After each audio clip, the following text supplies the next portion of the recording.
here. Is this package yours? It's not mine. Tagado says it's not his either. Oops! We made fun of Tagido for nothing. Not his, not mine, not Sakiri's, not Adler's. Whose is this? It's taking up a lot of space. Some new antique? I don't think it's part of Hotori's collection. Huh? Wait, what's going on? About half an hour ago, when I returned to the shop, I saw a courier making a delivery. The package wasn't addressed to any person, just a bone antique shop. I saw that she was in a hurry, so I simply gave my signature for the package. I may have made a mistake. Maybe Kiromaru learned how to shop online? Wait, check this out on Bagel. Oh, what is it? Let me see! Mysterious puppets in hetero. Performance art or terrible omen? Wait, doesn't this look just like the one in our shop? Are they from the same collection? What's going on? Seems that similar puppets appeared overnight in populated areas throughout Hetero. There are 5 of them so far. At first, people thought it was Giovanni's doing, some kind of puppet-themed art exhibition organized by the Dvorak's or something like that. Others thought it was a promotional event for Miss Ellie's puppet project 1,000 Faces, which has been trending. Until someone claimed it was the work of an anomaly that drains life out of humans to make puppets. That's when people started to take it seriously. OP claimed that one of his relatives was a victim, and if the anomaly isn't handled soon, Hetero will become a city of puppets. Is it really that bad? Mm-hmm.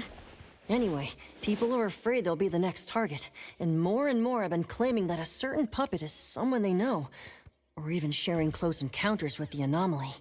BAC has stepped in and urged citizens to exercise judgment, refrain from spreading rumors, and share relevant information to help the investigation. So, the one our shop received is the 6th puppet?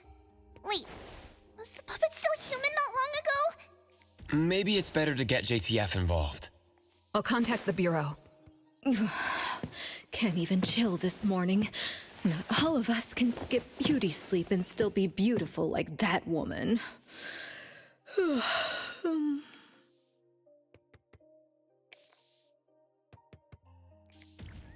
My apologies. It's not your fault, it's someone else. Forget it. So who brought this thing? Take it away, dump it, I don't care. Don't let it mess with the shop's feng shui. We got you covered, boss! JTF will be right here! I don't see you getting excited about bringing customers over, and you're bringing JTF to the shop? You kids better not have stirred up trouble again. Here's what happened. In any case, we'd like you to come to BAC to assist with our investigation. We'll have to leave the shop for a while. What do you think, Hotori? Well, the business of the BAC matters more than ours, so we'll comply. But the BAC will compensate for missed working hours for Precious, Daff, and me. Why am I included? Of course. The BAC will provide reasonable compensation for losses incurred from taking up your time. Boss, I want to come along too! There are no Misties to catch today! The shop isn't closing for the day. Someone needs to handle things until Adler gets back with groceries.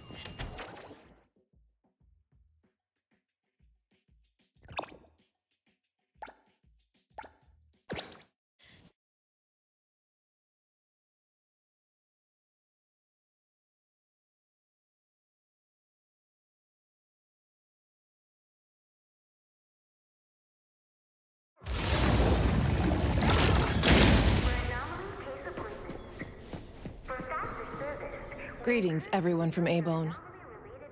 ETD-6 is taking over this case. I'll introduce you to the operation lead in a moment. If Nellie's handling the introductions personally, this must be quite the complicated case.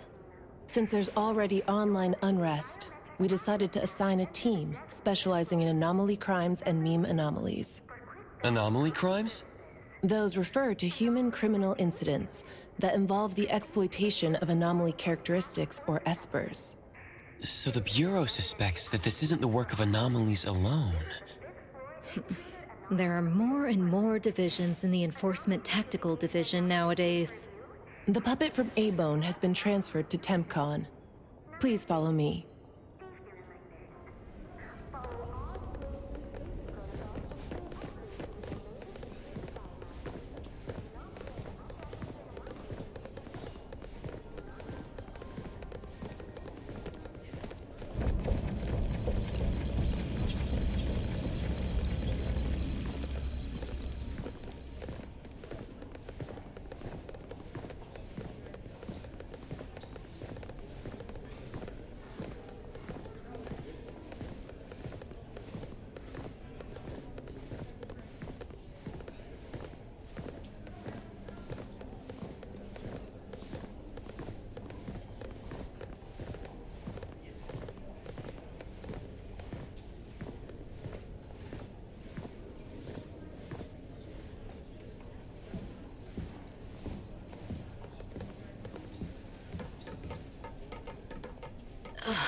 After so many years, the Bureau's shabby elevator is still so slow.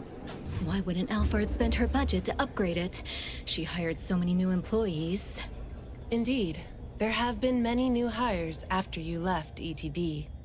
This is awkward.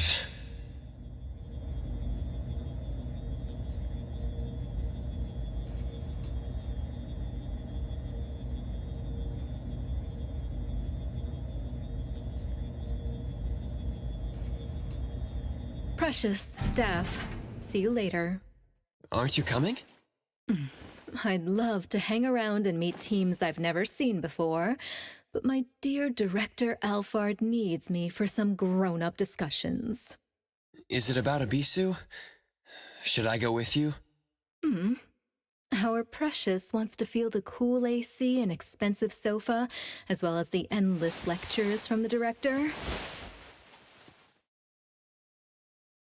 She only asked for me, but I'm sure she wouldn't mind another one, especially one who's such a good kid. You mean I don't have to go with you? Don't worry. The containment level needs your expertise more. Next time there's a chance, I still won't drag you along to suffer. When you're done with your work, just head back. Don't wait for me. I just hope today's parent-teacher conference doesn't set a new record for length.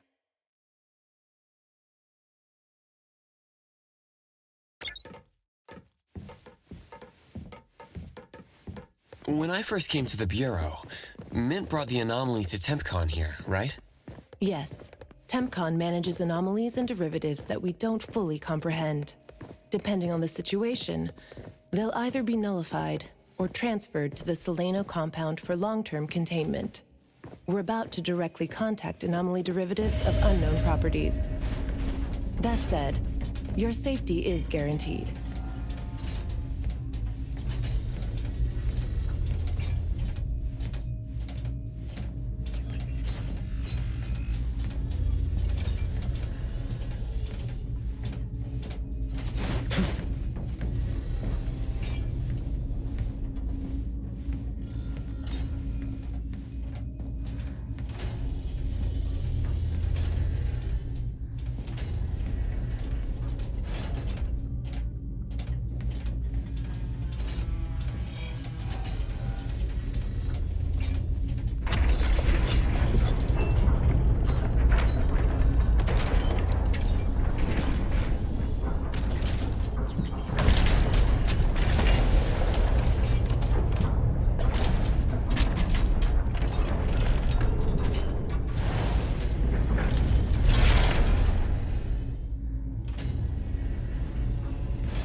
Allow me to introduce our guests.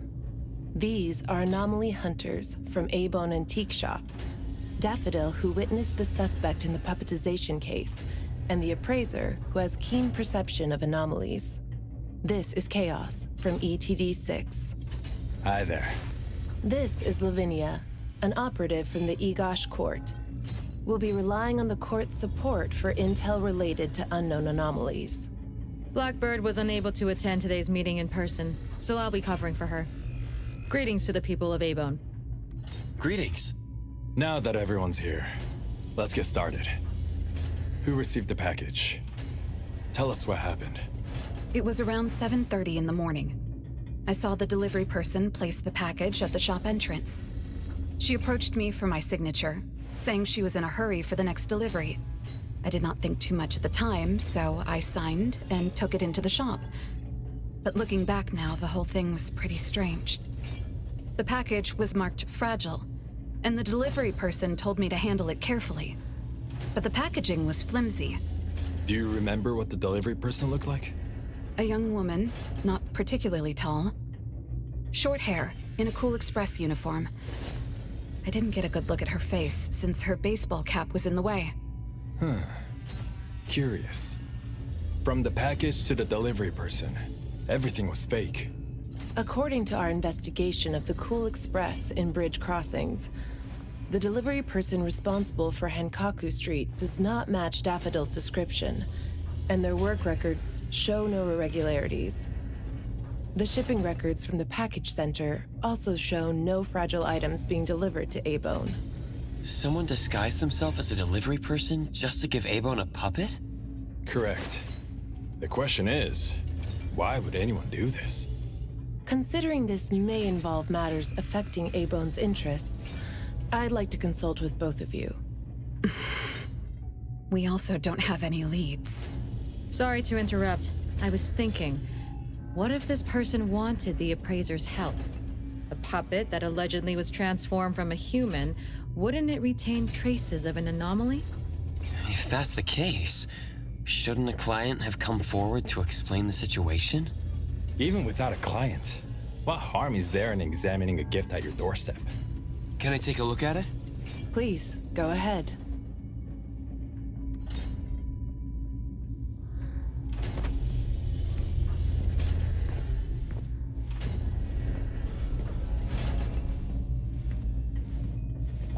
A puppet of a teenage boy who seems energetic.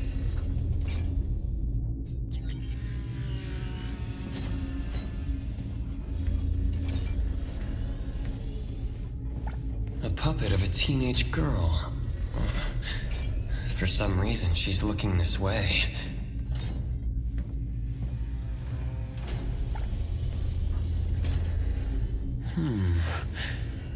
The cards in the pocket.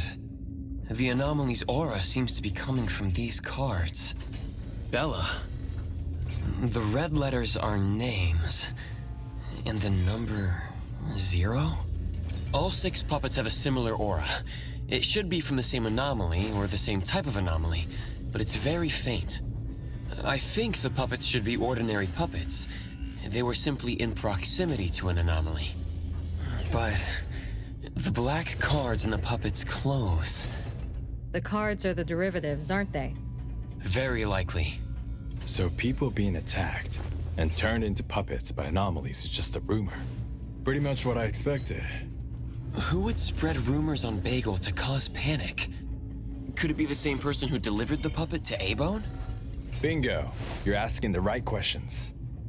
My investigation shows that someone hacked a bunch of Bagel accounts and started rumors about people being turned into puppets by anomalies. This is starting to affect the citizens of Hatharo. Take me, for example. I have a neighbor who never misses her daily dog walks, rain or shine, but she's scared of getting caught by the anomaly and began to ask me to run errands. Who's ever out there watching and laughing at us right now, feel free to pop champagne. In any case, we can conclude that someone is spreading rumors. But I'm afraid clearing this up won't be easy. We can only explain the truth to the public after we contain or nullify this anomaly. And only then can we completely quell the rumors and eliminate their harmful effects. We have 2 important leads. First, the puppet was delivered to A-Bone by a fake delivery person. However, neither of you know anything about her, so we'll have to set that aside. At least we're on the right track. The second lead is that the anomaly can write. In my experience, this is quite rare. I wonder if the Egosh court has any records of such anomalies. Could you help us interpret it? Unfortunately, we haven't found any matching anomalies in accessible records. If we can determine the identity of the names written on the cards, I may be able to help. I should be able to glimpse at their fate through divination and understand what they've been through. Chaos, consider this. If anyone received a black card from the anomaly, you are welcome to bring them to the witch's house for divination. Understood. If anyone from A-Bone discovers new leads, please contact BAC as soon as you can. We will look out for more leads. Very well, let's adjourn. Thank you very much for your assistance. Who could it be? If only I paid more attention to the delivery person. Daffodil, you couldn't have expected this to happen. A-Bone's safety is my responsibility. This time, I left my guard down. Still, it's good to know that no one was actually turned into a puppet. Looks like Hattori isn't finished yet. Appraiser, if you're tired, you should head back. Let me handle the rest.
Natalie, are you okay?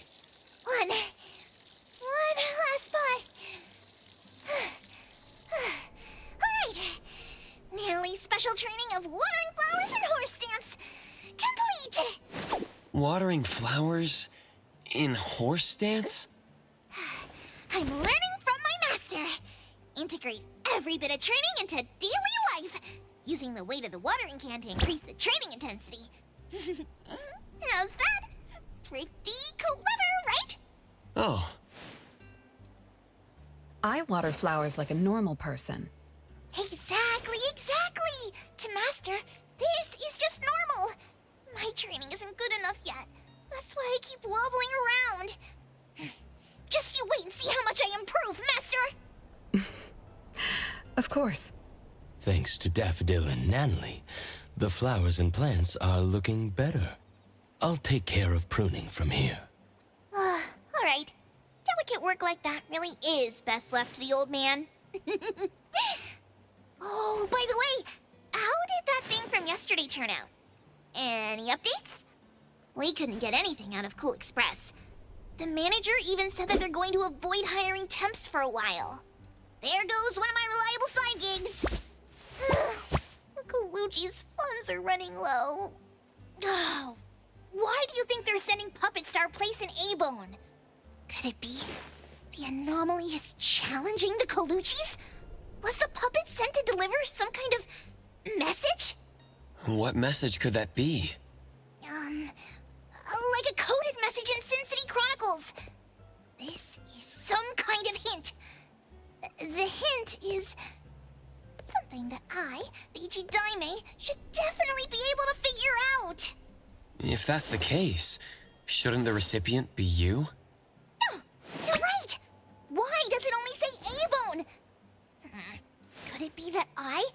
Natalie Colucci am not famous enough?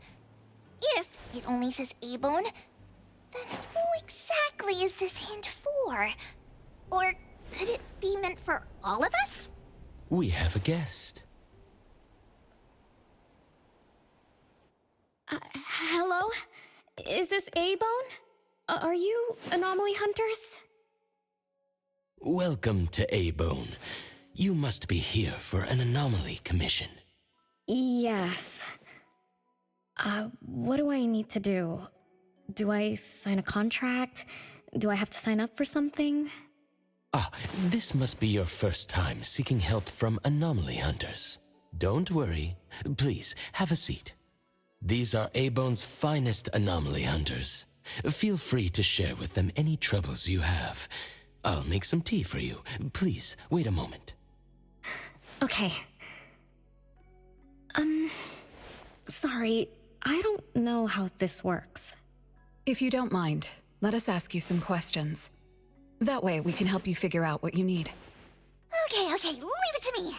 So, have you encountered anything strange recently? What should I call you? Renee is good enough. I think.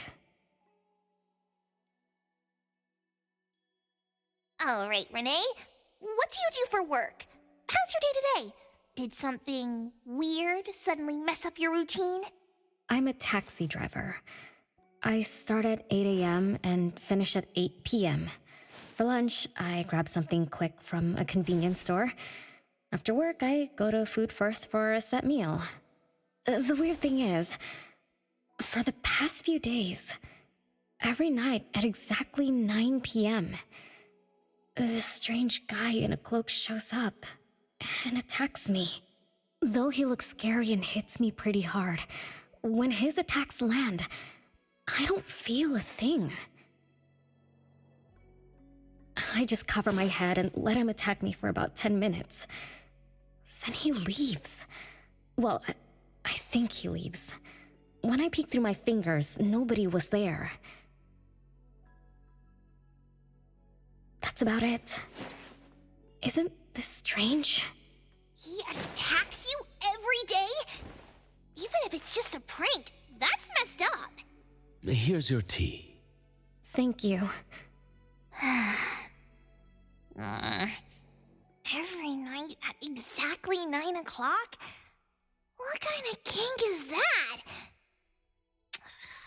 Maybe it's like those guys from gangster movies who like to dress up scary to shake people down for money. They usually show up at the same time to establish an air of authority.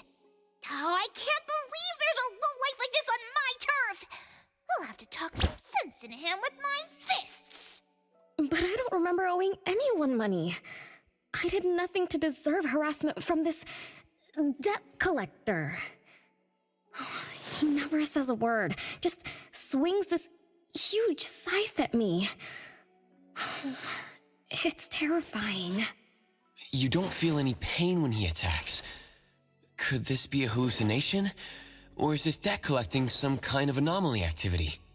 That makes perfect sense! Yes, it should be an anomaly, just like Fuka said. She told me to look for help at the A-Bone antique shop. Who's Fuka? She's my friend. Well, more like my food buddy. Fuka said, it's definitely an anomaly, and the anomaly hunters from A-Bone antique shop can help me. She recommended her shop? That's a first! Thanks to me, Natalie, the tiger of bridge crossings, Ichi-Daime of the Colucci family! Oh, I've made a name for ourselves. People are finally going out of their way to recommend us! Your friend knows what's going on. What else did she say? I'm not really sure. I just know that she said I should get your help as soon as possible. Are there any other strange things going on besides that? It's hard to say. I don't know. Sorry, I don't have a great memory. I only have vague impressions of most things. How about you go ask Fuka? She also saw the anomaly in the parking lot that day. I think. She seems rather scatterbrained.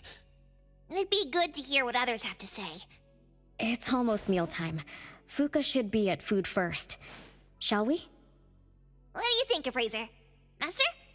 This is our first commission of the day. We'll help figure this out and see if there's really an anomaly causing trouble. Let's not disappoint this very tasteful person who recommended us. Let's go take a look. How about you, Master? Master hasn't worked on a commission with the Appraiser yet. Maybe this is a good time to show you my latest training results! Hattori has no plans to go out today. Rest assured, I'll watch over the shop. Very well. Let's head out. Let's go. It's been a while since I had food first. Oh, I'm craving for their hamburger steaks. Hey, old man, we won't be back for dinner tonight. Take care.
You're later than usual, little Renee. Sorry for keeping you waiting. I'm sorry. I had something to do. No need to apologize. Your matters are more important. Are you anomaly hunters from A-Bone? That's right! The A-Bone detectives are back in action! I am Natalie Colucci, H.E. Daime of the Coluccis from Bridge Crossings! This one is the core of our family, the Appraiser! And this here is... It's been a while, Daffodil. Oh, you already know Master? Your master helped our family solve quite a few troubles in the past. Mother still can't stop talking about Daffodil's moves. Oh, no wonder you recommended us to Renee. Master's commissions always get perfect reviews. Sorry, I don't quite remember. It was probably back when the shop first opened, right? After all, we have monopoly on all anomaly commissions now. Fuka, we'd like to ask about the strange thing happening to Renee. Can you tell us about it? Of course. Let's sit down and talk.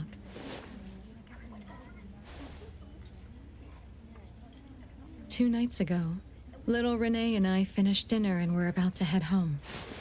She offered to give me a ride, so we walked to the parking lot together.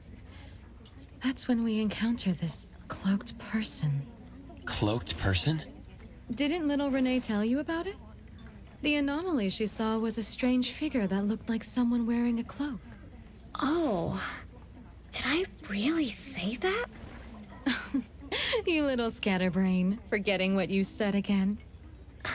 I'm sorry. No need to apologize. But to be honest, I don't know what this so-called cloaked person actually looks like. You don't know? Weren't you there? I was. Renee was walking me to her car, but halfway there, she suddenly crouched down, trembling all over, looking panicked like she was hiding from someone. I asked her what was wrong, but she couldn't answer. She just kept muttering things like, "Don't hit me." Nobody else was around, let alone anyone hitting her. So you didn't actually see the anomaly attack Renee?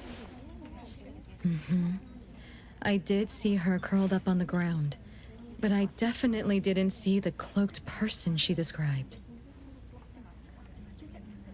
After about 10 minutes, the kiddo just stood up and asked me to follow her to the car, acting like nothing had happened. Isn't that strange? Are you sure this isn't some hallucination? Like, maybe she ate some weird shroom at dinner or something? I thought she was hallucinating at first, but on the way home, she told me that this weird thing happens every night at 9 p.m. It didn't sound like she was lying. Not a hallucination, only she can see it. Harasses her every night at the same time. With something this bizarre, it's gotta be an anomaly causing trouble. So, any leads yet?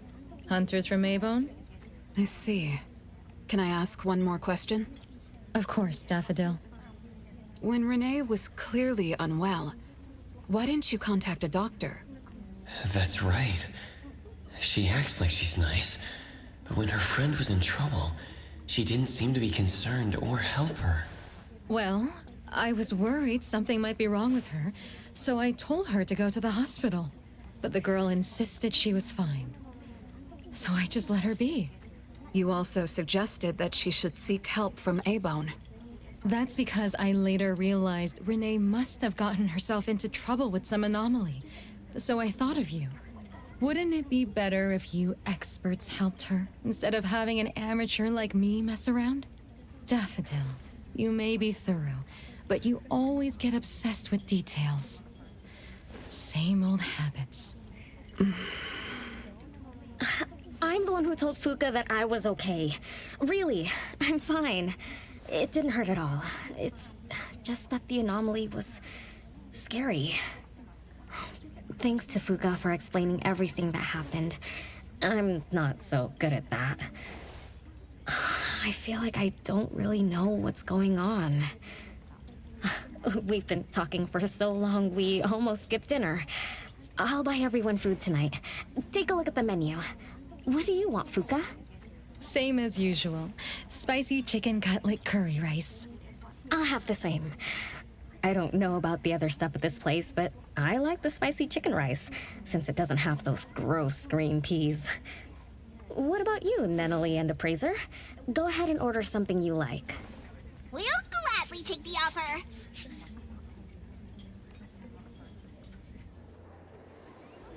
It's 2 minutes before 9 o'clock. According to Renee, the anomaly will appear in the parking lot right on time. I wonder if we'll get to see that cloaked person show up to collect debts. From what Fuka said, not everyone can see it, right? Or maybe ordinary people can't see it? It might not be a weirdo in a cloak either. After all, she's a bit scatterbrained. She could have gotten it wrong.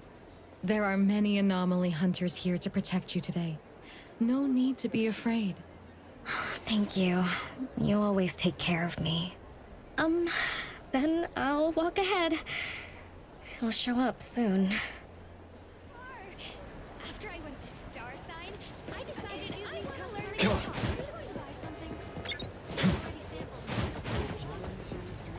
Come on. Come. Yep. Come on.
to me.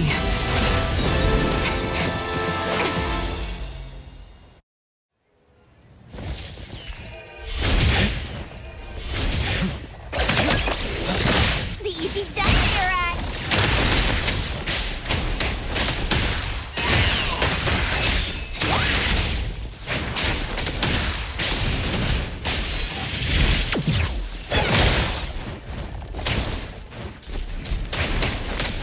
I will smoke! Watch the timing.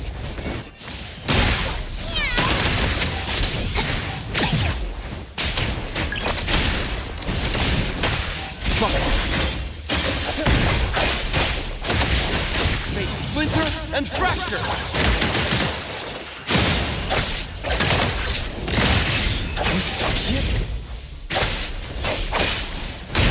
Check that! The city's mine!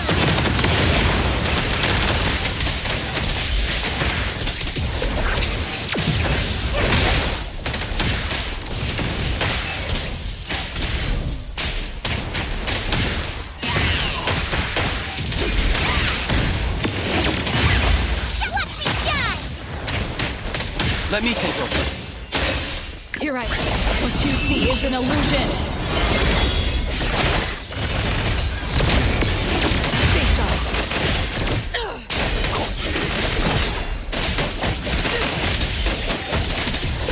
Again.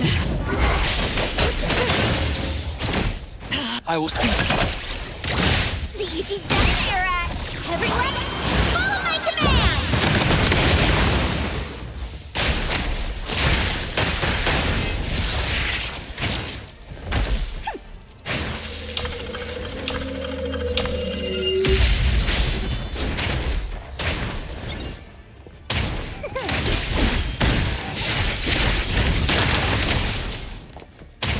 Nice work.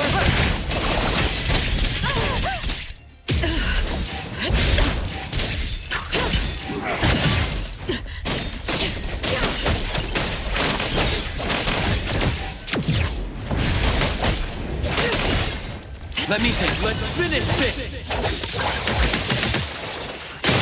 Heroes to the rescue!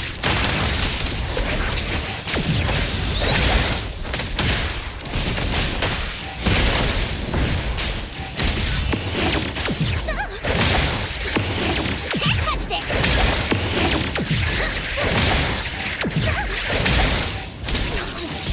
Wait, arrogant! Yeah!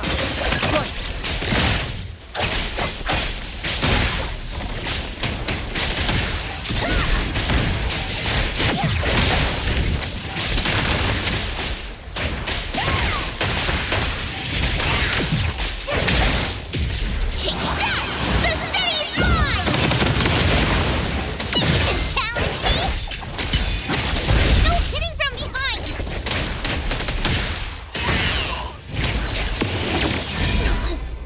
What? Just warming up!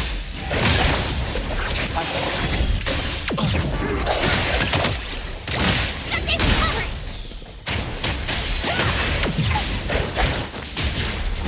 Can't touch this!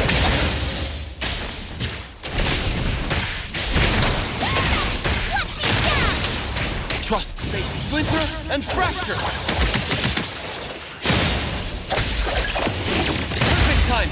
Nothing covered! Nice work. A single attack. Thousand eyes, awaken!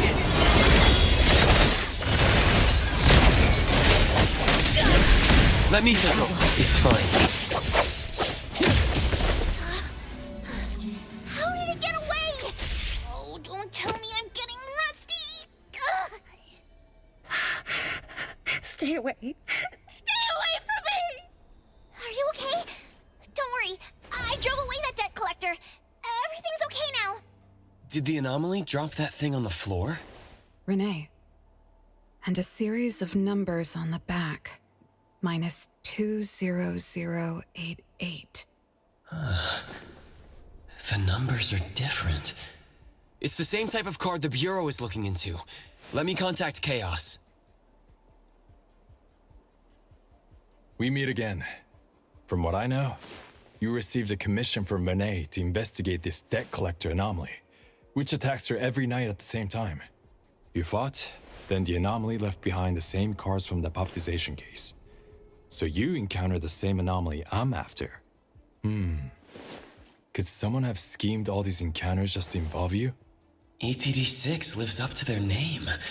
They are true anomaly crime experts. You're right. This doesn't seem to be coincidence.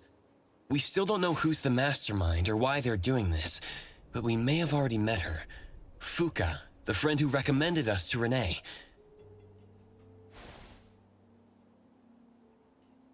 Wait, she was here just a moment ago.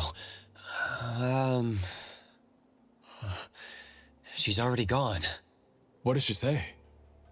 She recommended A-Bone because Daffodil had handled her mother's commission before, which left an impression. Daffodil. Daffodil. So it's Daffodil again. Interesting. Thanks for the information. We should make a trip to the witch's house. Good thing it's not too late. So I'll ask the Blackbird and her team to work some overtime. Aren't you coming with us? Of course.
Greetings.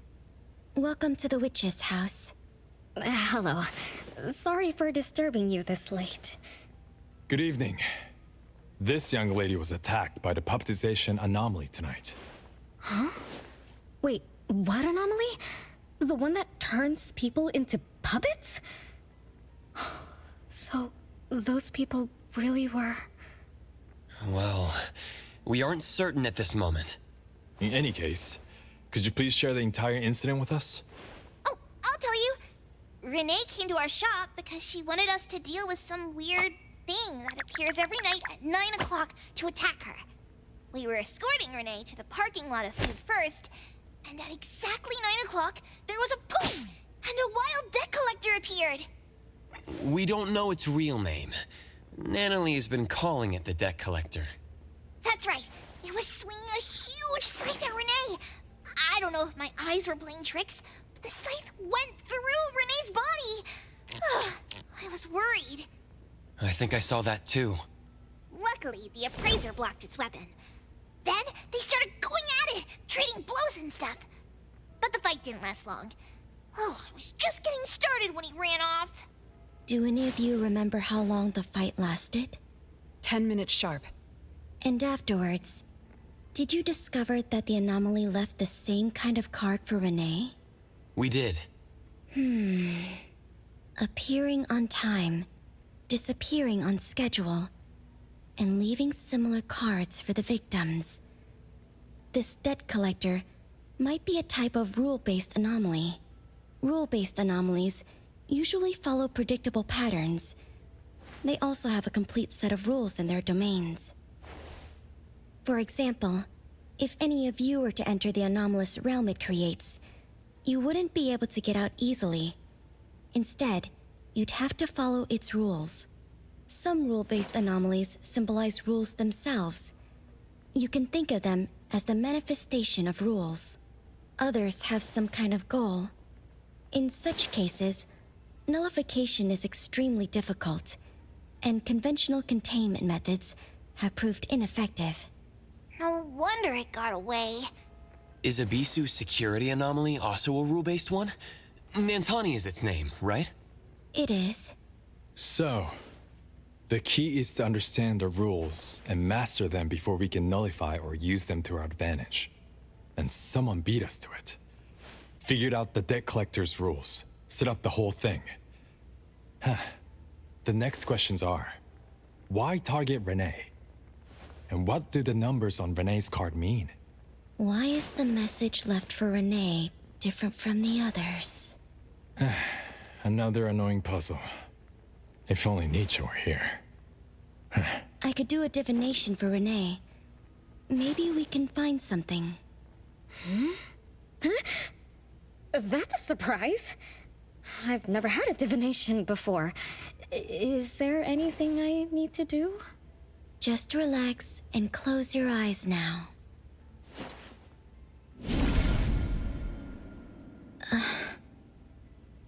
Oh, lost child of fate. Your tomorrow is trapped in blankness. Wait, what? What trap? What blankness?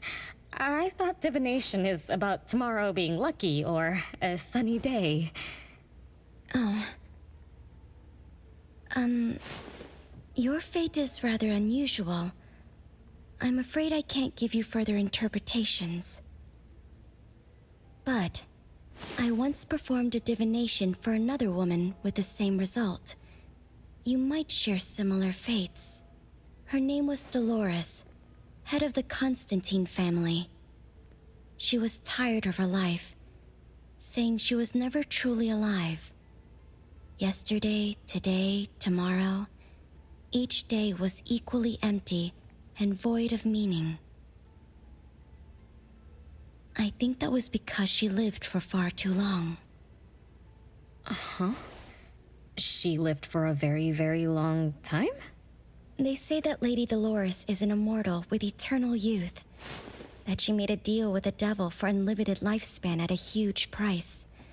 However, eternal life can be a curse, and the Constantine family met their demise decades ago. That was when most people didn't know about anomalies. People simply believed in curses. From what we know now, she was either a long-lived Esper, or she made a contract with an anomaly. Lady Dolores told me that she is one without heart, which is the truth about the curse of immortality. No heart, no bonds, no attachments. Alone, her memories of the past grew dim through the years. Neither does she pay attention to anything happening around her. All she had was a numb void, but she still yearned for lasting companionship and loyalty. So she sought divination from me to find a way to change things. Perhaps because her future extended indefinitely, with no end in sight. All I could see was blankness. Were you able to help her make a change? If I remember correctly, I told her, if you want something, you must first give. I'm not sure if this helped her, but I remember her face when she left. She seemed more at ease. Both that lady's divination and mine resulted in blankness. Maybe that advice applies to me too? It's just a reference. You could see it as a fun story. It's enlightening, but it doesn't help much with the issue at hand. It's getting late. Let's call it a night. Thanks for all your help. Miss, let me escort you home. Okay. Thank you, Chaos. Blackbird, thank you for your time. We'll head back now.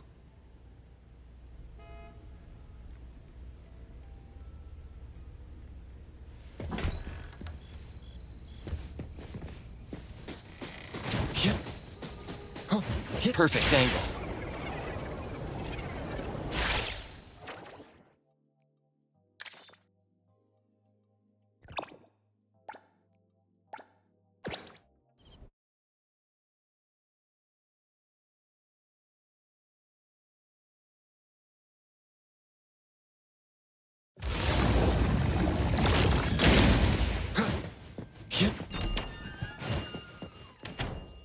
Whoa, it's already so of work without a lot of results, huh? A rule-based anomaly, weird messages on a card, then some story from way, way back. There seem to be a lot of clues, but there isn't a way to connect them together. They must be related. What could be the missing link?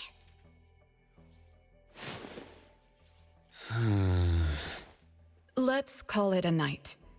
It's getting late. You two should get some rest. Oh, man. After running around so much today, getting home, relaxing for a bit, and now that Master mentions it, sleepiness just hits you like a truck. Good night, Master. Good night, Appraiser. Good night, everyone. I apologize, but bedtime is going to have to wait. Is there an emergency? The debt collector left me another message. I found this in Renee's mailbox. Isn't this the card from last night? That anomaly is back again? Appraiser, take a look at this. Renee's name and an address? It looks like an ordinary card. Did someone try to copy the card's style? They need to have seen the original to make such a convincing copy. That narrows down our suspects. You mean Fuka, who witnessed our battle with the debt collector last night? And the person who delivered the puppet. Don't you think they're working together? They sent Renee a formal invitation and are waiting for us at the old Constantine family estate. That address belongs to the now defunct Constantine family. Huh? Renee, are you somehow connected to the Constantine family? I knew last night's story was different. I don't know. I don't remember. I'm just a taxi driver who's always been alone. How could I be connected to some strange family? Oh, I'm sorry. I'm not helping. All right. We just have to find someone who has an answer. Let's go. Wait, don't go yet. This is Abel's commission. Daffodil must come along. Others can join us too. I don't have stupid rules about not getting others involved. Master, the Appraiser, and Natalie Colucci. The mystery of the debt collector is about to be revealed!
Except for some skinny cricketry.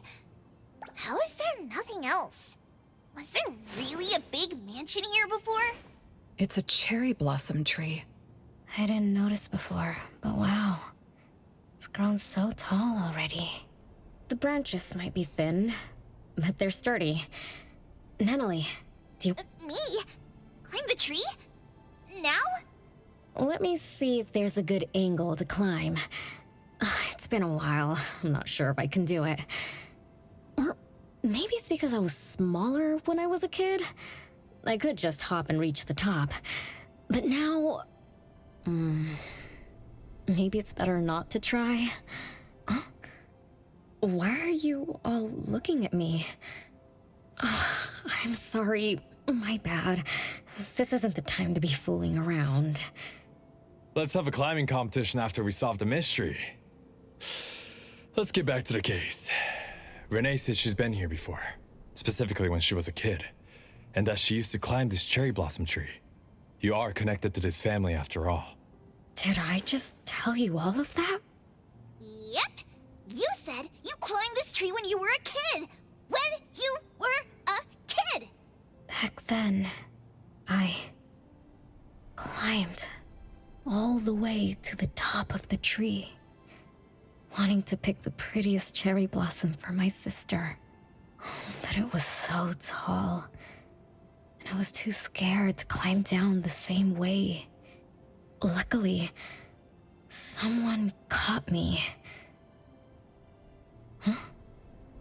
Was it my sister? Or Mom?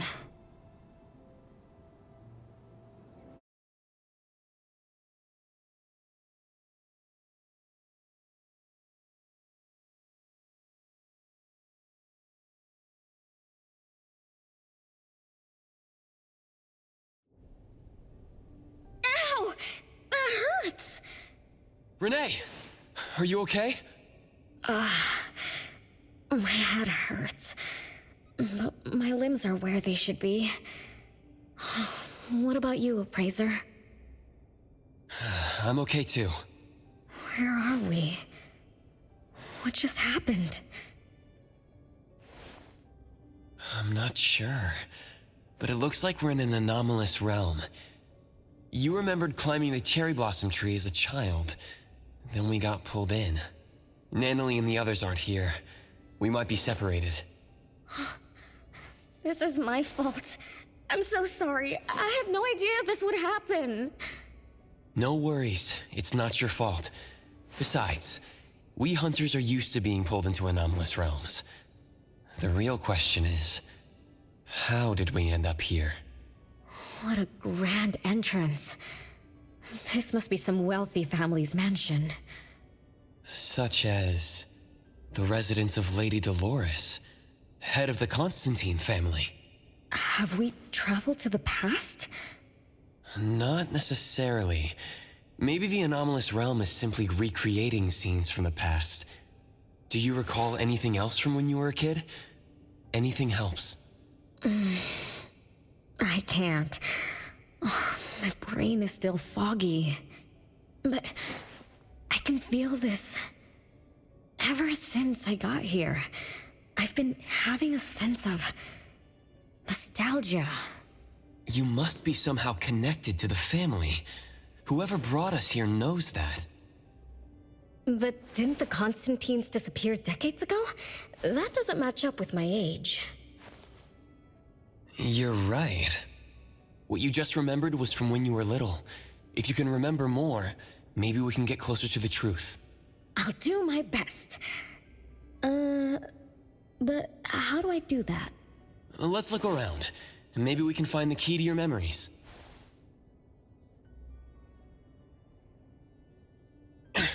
Strange. It won't budge. I'm feeling rather shut out. Is this really a door? It feels so strange. Maybe it needs to be opened from the other side? Maybe. Let's check over there.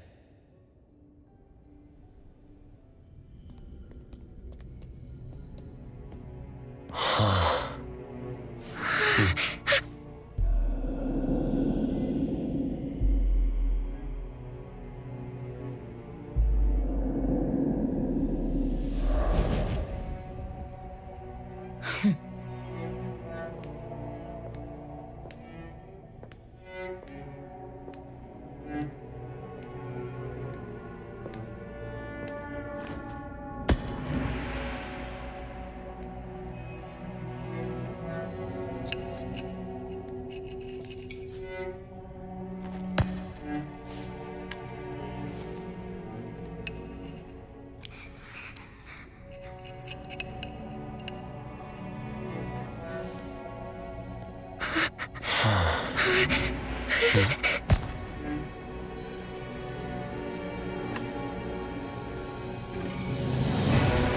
you.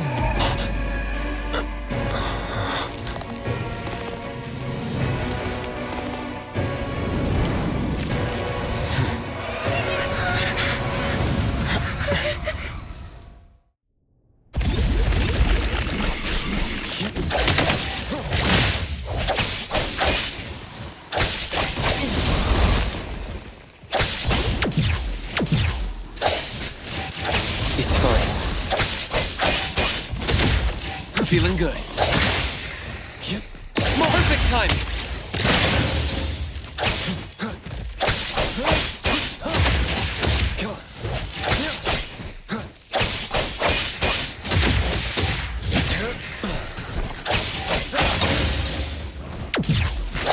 Engraved. What was that just now? Something from the past? A family sitting around the table getting ready for a meal. Is this space replaying events from the past? How strange. It's like watching a movie. That's called a reenactment of the past. But did I just upset them? They don't seem too happy to see me. Don't worry about that. Anything can happen in an anomalous realm. In fact, hostile anomalies are rather common. Do you have memories of what we just saw? It somehow feels familiar.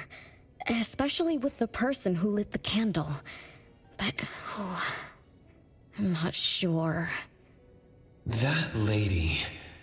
If she's from a memory, how could she make eye contact with us who are in the present? Am I just overthinking? 1 o'clock? It's 1 o'clock already? Bell chimes? When the debt collector appeared, it also sounded like this. Could this be related to the rules it follows? Let's go check the entrance hall. Oh, impressive! Classy! Great taste. That's how big families do it. If only the base of the Kalujis were as fancy as this. Well, we could definitely do without the curse. Do you think Renee and the appraiser already went ahead of us? Let's go in to investigate. It's best if we regroup as soon as possible. Whoa, this door is so ancient. It's not going to fall apart if I push it, right?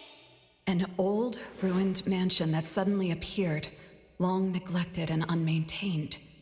Could this be how the Constantine family mansion looks now? The desolation we just saw could be an illusion to hide this place. That makes sense. And then Renee dispelled the illusion. She must be part of this family. In other words, the master of the family returns. An old mansion abandoned for decades. I better be careful. I won't be able to pay for damages if I break anything historical. Yeah, we're inside an anomalous realm. Be careful. Alright then, let's be gentle. Hello there?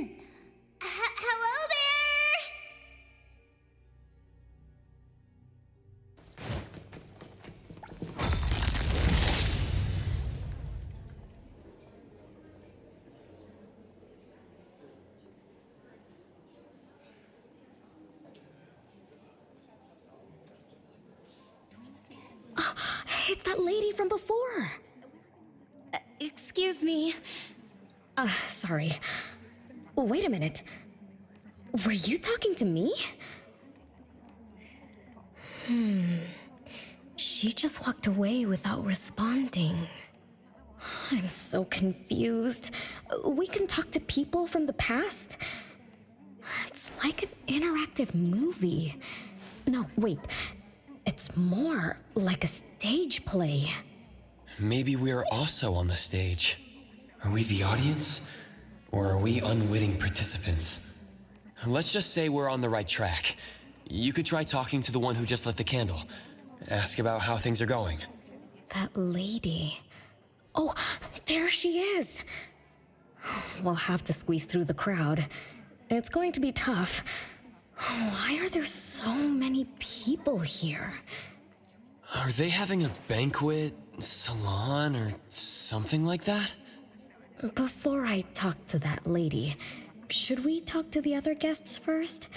We can figure out what's going on in this mansion. That's a lot of people, though. When I drive a taxi, I don't need to speak to more than 2 or 3 passengers. No need to push yourself. Want me to handle this instead? Appraiser, you've done a lot for me. I have to step up. Besides, this is the first time I want to figure things out. These are probably things I never should have forgotten.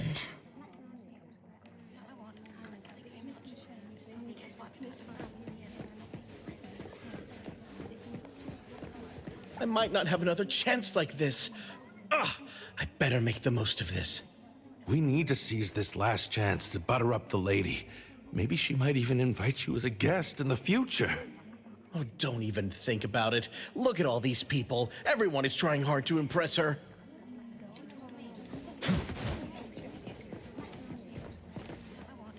Which family does that young girl with the white hair belong to? How come I've never seen her before? That should be Bella, the eldest daughter of Lady Dolores. She is the organizer of this farewell banquet. Her daughter is already that grown up? She doesn't look that much older than her daughter. Shh, keep it down. You know that woman is cursed. Oh, what a shame. I was hoping to introduce my brother to Bella. Come on. The salon has been running just fine. Why is it getting cancelled? Apparently the lady wants to focus on family affairs, so she's withdrawing from the social circles of the nobility. Ah, such a shame. Dolores has an amazing chef and the finest wine I have ever had the honor to taste. Dolores is also the most gracious hostess. Always generous when she lends out money.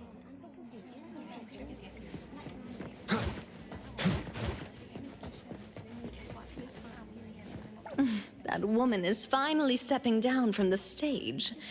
Tut-tut, shamelessly enjoying eternal youth.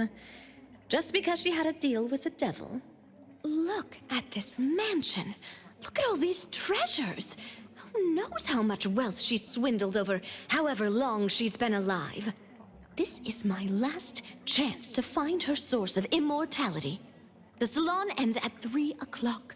Look at what time it is already. What's taking those useless guys so long to make a move? I told you, those so-called exorcists you hired are nothing but frauds. You better give up on your delusions.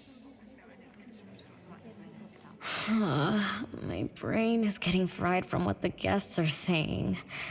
So many conversations. So many faces. So many names. Let me think. Bella. That sounds familiar. Very familiar. Extremely familiar. Oh, that feeling is back again. It's just hearing that name brings up this nostalgia. One of the puppets recovered by the BAC is also called Bella. Can this be a coincidence? What do you think? You said the BAC found cards in the pockets of the puppets, and those cards were similar to the one I got. That means I'm connected to the puppets.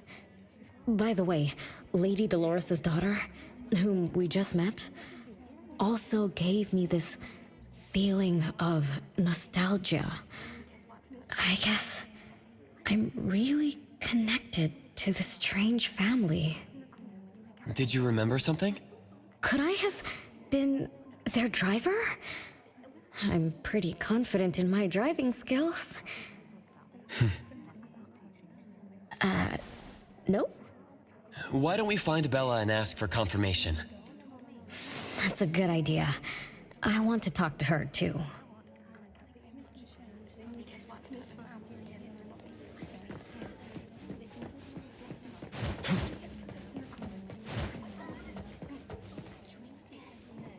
Renee, this isn't a place for kids.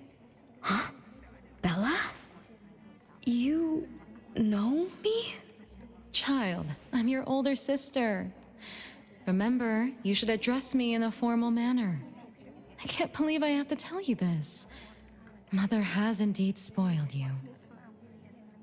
Sister? My big sis? Why are you so confused? Oh, did you oversleep again? Mother warned us not to interrupt her salon, but you just had to go see what's going on. Like the time you hid in that cabinet to peek through. You ended up very disappointed, remember? You said adult social gatherings were boring, so you dozed off. You fell asleep in that cramped cabinet. When you woke up, you were so groggy that you forgot where you were and what you were doing. And then you woke up, but someone had shut the cabinet door, leaving you in a dark, cramped space. You snapped and started to cry. Desperate to escape, you threw yourself against the cabinet door. That day, every guest witnessed the extraordinary commotion you caused. You completely ruined Mother's salon. I didn't mean to, big sis. Is that so? Do you really think I'm your sister? Huh? Big sis? But aren't you? No, Renee. I'm just a shadow bound to this place, destined to meet you. Though you might have forgotten or abandoned us, we've been waiting for you all this time. We've been waiting to relive these moments with you. So, I really am part of the Constantine family? I'm her daughter? Looks like that poor brain of yours still remembers something. If you didn't even know your own mother, how sad would it be for those who love you? Where are they? Mom and the others. Are they still home? My dear sister, this is the Constantine mansion trapped in the past. Everything that happened here, everything about us, reenacts over and over again at this place. Come on, Renee. To return to the past, you must reclaim the choices of your past, including all your mistakes. If you're not Renee's older sister, then who are you? Shouldn't you ask her why I appear as Bella? The answer has always been in her heart. I don't understand. Wait, sister! It's all right if you don't understand now. I've been waiting for you for so long. I don't mind waiting a little longer. Bella. I think I'm starting to remember. She was the sister who caught me when I fell from the tree. She's been here all along, waiting for me to come home.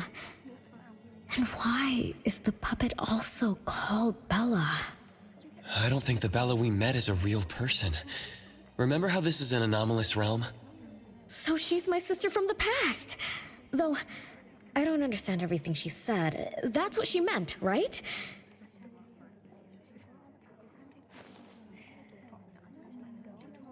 Then I really am part of this family.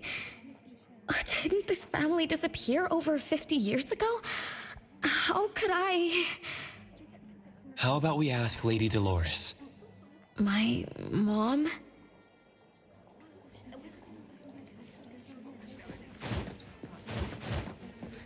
Yep. Hello, can I pass through? Excuse me, coming through. Hey, get in line if you want to butter up the missus. Take turns like everyone else. You're not the only ones who need something from her. Dolores is far too kind to you commoners who are uncultured bumpkins with no etiquette. Do I need to remind you about what first come, first served means? I don't think we can squeeze through. These guests aren't very friendly. There was one bell chime when we came in. The salon started at 1 o'clock. If this scene closely follows how it played out in the past, they should leave as soon as the salon ends. We should be able to approach Lady Dolores then. Oh, good point. Thanks for coming up with a plan. I couldn't have done this alone. When does the salon end again? It should end at 3 o'clock. So we wait until the clock chimes 3 times.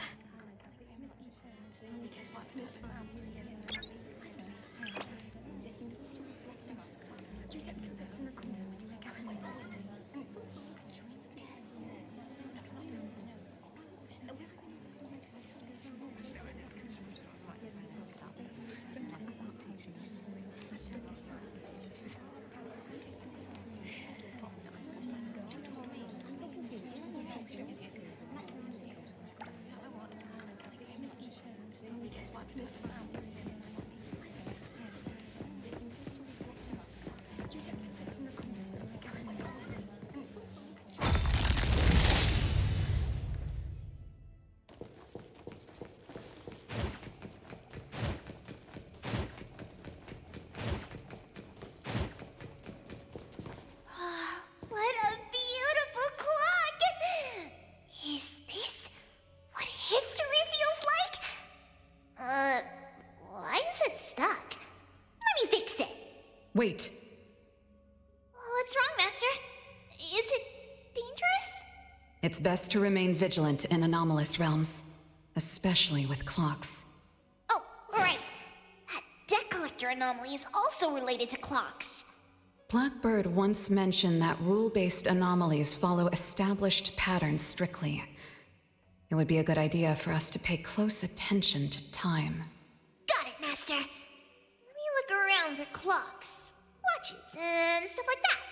But, I guess I was in a bit of a rush.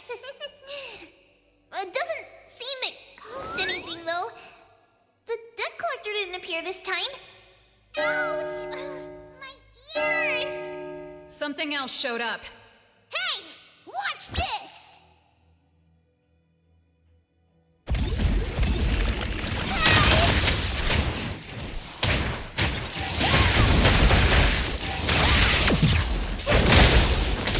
Nice.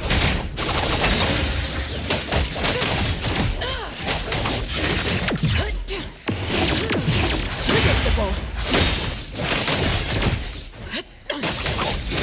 Take it.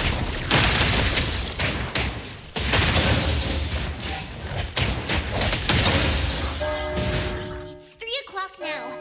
The debt collector shows up every night at 9 o'clock to attack Renee.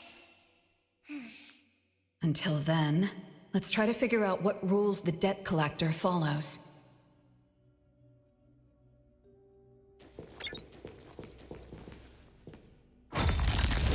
Oh, it's 3 o'clock already. As you expected, all of Lady Dolores' guests have left. I'm going to see Lady Dolores now. Take it easy. Don't be so nervous. I'm here with you. Okay, deep breaths. Deep breaths.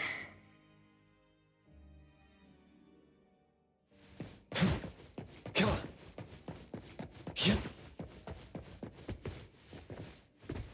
Lady Dolores. Renee, my dearest little daughter, come here to Mama. No need to hide anymore. The troublesome people are all gone now. Mom? Are you angry with me? I was too naughty. I hope I didn't interrupt your salon. Angry? How could I be? I just didn't want you to see those people too early. To witness the greed, foolishness, and ugliness of those who long for so-called immortality. Are you talking about the people who were just around you? My little petal, they must have frightened you. I promise nothing like this will ever happen again. This pathetic charade will soon be over. Mom, you've always hated the salons? Feelings of love or hate didn't matter at first. I simply had to run the salons. I had to use these connections to reverse the decline of the Constantine family. Besides, I don't even remember all the little things. But even though my goal was fulfilled long ago, these salons kept going, one after another. Perhaps they weren't the only greedy ones. I was too. I was too young and too foolish. I mistakenly thought gathering them under this roof could bring me some comfort. However, they were nothing but a bunch who envied the family's reputation, coveted the wealth in this mansion, and lusted for so-called eternity. After a while, I came to see them as nothing more than greedy beasts, scrambling for scraps and pandering jesters making fools of themselves. I guess they sufficed as entertainment. I don't get it. It's okay if you don't understand. Mother promises that you, my little petal, will never need to understand this. These troubles will never bother you again. Mom, are you not hosting salons anymore? Whatever I sought in those salons was a mistake from the start. I must correct this mistake. And the catalyst for that change is you, my dear. My little petal. Family is what matters most. You are the most precious gift in my life, as well as the very source of meaning in my stagnant existence. Whatever time we have left, we must treasure every moment together. From now on, as long as I'm with you, as long as our family lives together in harmony, a moment of happiness with family is worth more than an eternity in solitude, even if it's just for a brief moment. Mom, wait! Little Renee, what would you choose between an eternity in solitude or a moment of happiness? Big Sis! You appeared out of nowhere. That was spooky. Wait. What did Mom mean? And the rumors about the family. Is Mom cursed with eternal life? But how can eternal life be a curse? Isn't it great to live forever? So that's your answer. Well, having something is better than having nothing, and having more is better than having less. Right? Like, if you have endless time, couldn't you do as many things as you wanted? If I had eternal life, I wouldn't know what I wanted. And I wouldn't know what I could do. I wouldn't even remember what I've ever done. This is my life right now. All this time. What have I been living for? Days with nothing to do. With no meaning. And with no end in sight. So that's why it's a curse. Poor Petal. It seems that even after forgetting us, you still haven't found what you desired. Or was the kind of happiness you were looking for nothing but drifting through life in a daze, barely conscious? No, I didn't forget you on purpose, Big Sis. It's not like that. Little one, you self-contradict and don't act as you say. But I believe you, because you've already paid the price. Just like your first answer, you made a choice before. That choice allowed you to return here by yourself, but it also made you forget everything, including us. You're saying Renee chose eternal life, like Lady Dolores. What do you mean? Me? Eternal life? No way. Did I? But what about you, Pixis? Mom? Are you all alive? At least you weren't made into puppets. Thank goodness. Renee, you basically forgot everything about us. Mother, the one who gave us life, loved you so much. She used a picture of you as her bookmark. When she read before bedtime, her gaze would always drift toward your smiling face. Every little thing about you, your quirks, your habits, your childish nonsense, she remembered it all. You were the only one she had in her eyes and in her heart, as if the rest of us didn't even exist. And we are the same way too. Mother, Elliot, Teresa, everyone is waiting for you. Won't you come see them? Mom? And the other siblings? Everyone's waiting for me? The cherry tree Mother planted in the courtyard is bathing in sunlight and in full bloom. Time has come to a standstill, and moments of happiness place over and over again.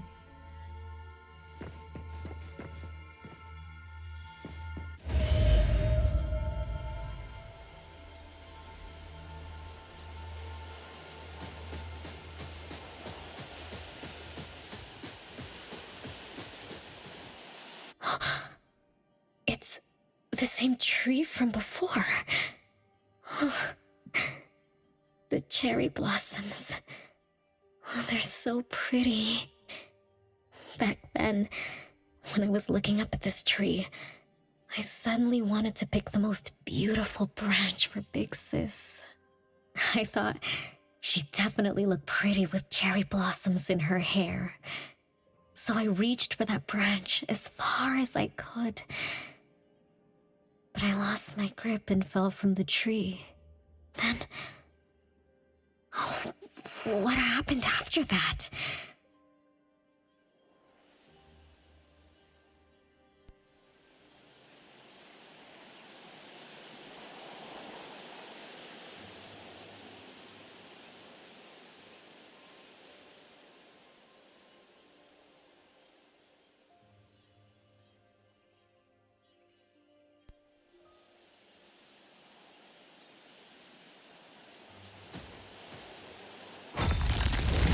This is the crooked tree we saw when we first got here. The flowers have withered. Just like the fate of the Dolores family. Be careful. Looks like we're not the only ones here for the flowers.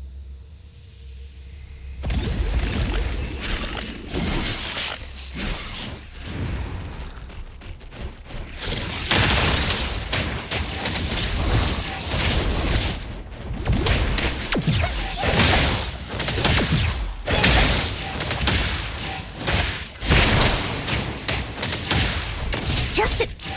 Can't touch this! What? Just warming up.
We've been waiting for you for a long time, Renee.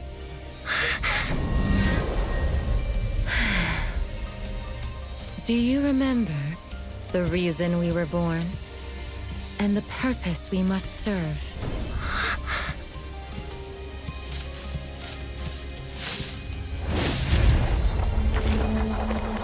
All excitement will eventually fade to nothing. Mother has long grown tired and numb to it all.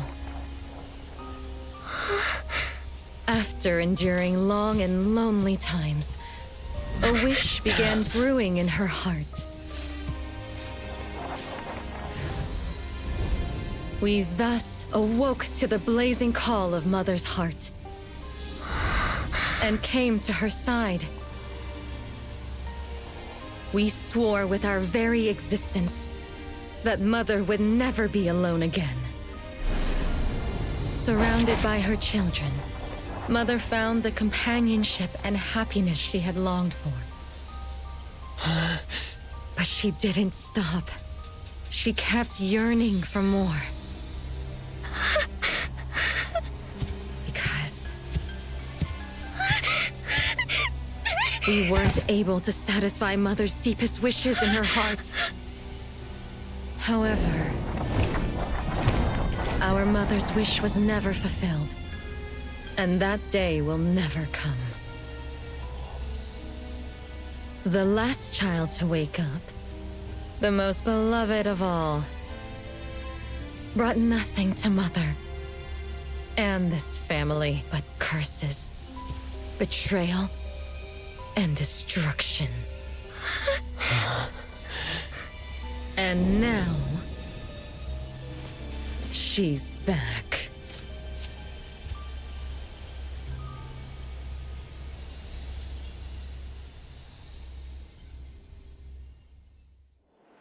Do you remember about the time our family spent here? From the very beginning, we were just wooden puppets sleeping in Mother's box. We opened our eyes in response to her deepest wishes. We answered her calling from the depths of her heart. Teresa, Elliot, Yvette. One by one, the children woke up and gave everything they got to put a smile on Mother's face. Those names are the same as the puppets found by the Bureau. This was Mother's miracle. She gave life to the wooden bodies of her puppet children. All of us shared Mother's gift of eternity. In return, we brought her laughter and companionship. The happy times seemed to last forever. But Mother still felt lonely. She was still yearning for more. As long as Mother's wish remained unfulfilled, more children would continue to come to her side. And you, little Renee, are the last child to receive her favor, and the one she treasures most.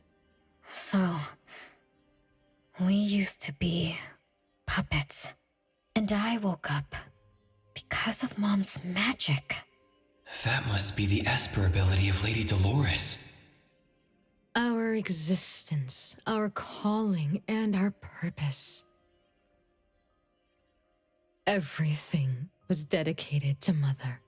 Thank you for helping me remember all of this, Big Sis. Unfortunately, you abandoned all of our duties. You betrayed us and committed an unforgivable sin. Sin? I don't get it. You forgot your family. You even forgot the sins you committed. But that's okay. I'll make you remember everything. That's exactly why I am here. The sin is recorded on Mother's registry in the study. Won't you go see for yourself? You could give us a better explanation. Everything started because of you. My ignorant little sister. Oh, wait a minute. Don't leave me, sis!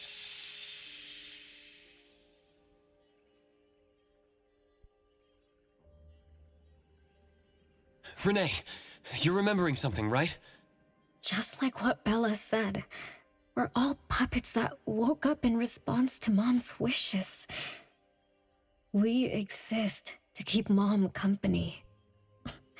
I remember many, many things now. I had tea with my siblings.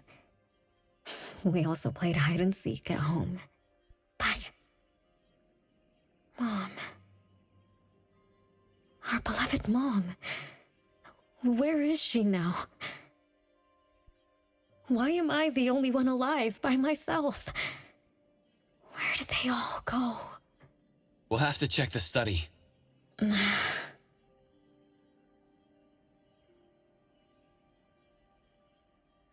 What's going on?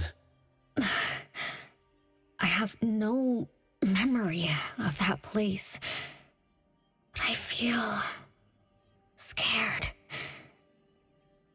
There is something in the study.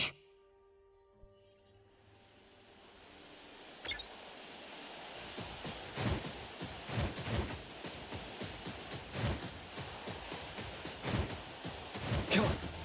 Yep. Come on. Yep.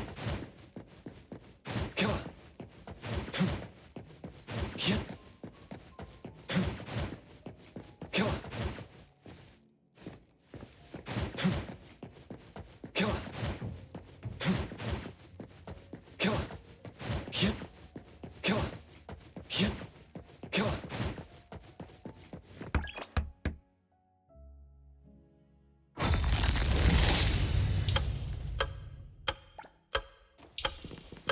There's no way a crappy door can stop Master and the Ichidaime! This is the only locked room in the whole place!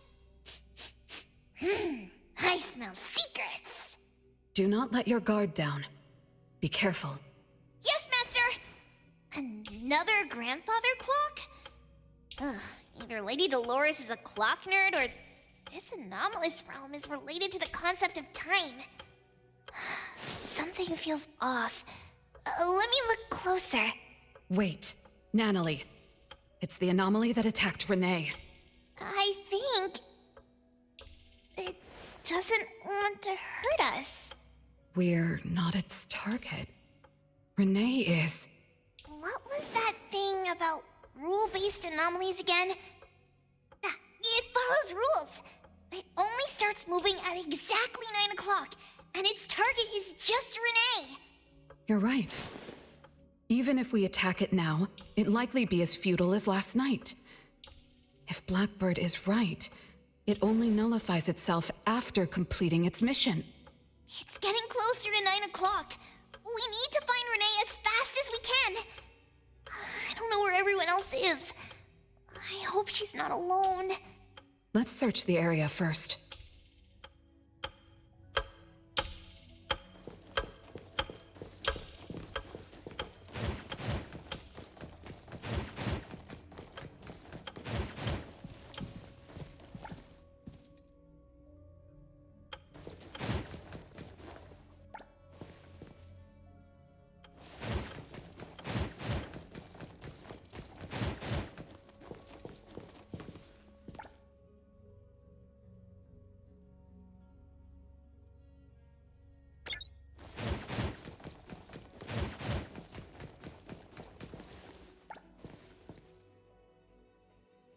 With so many siblings around, the house must be crowded, right?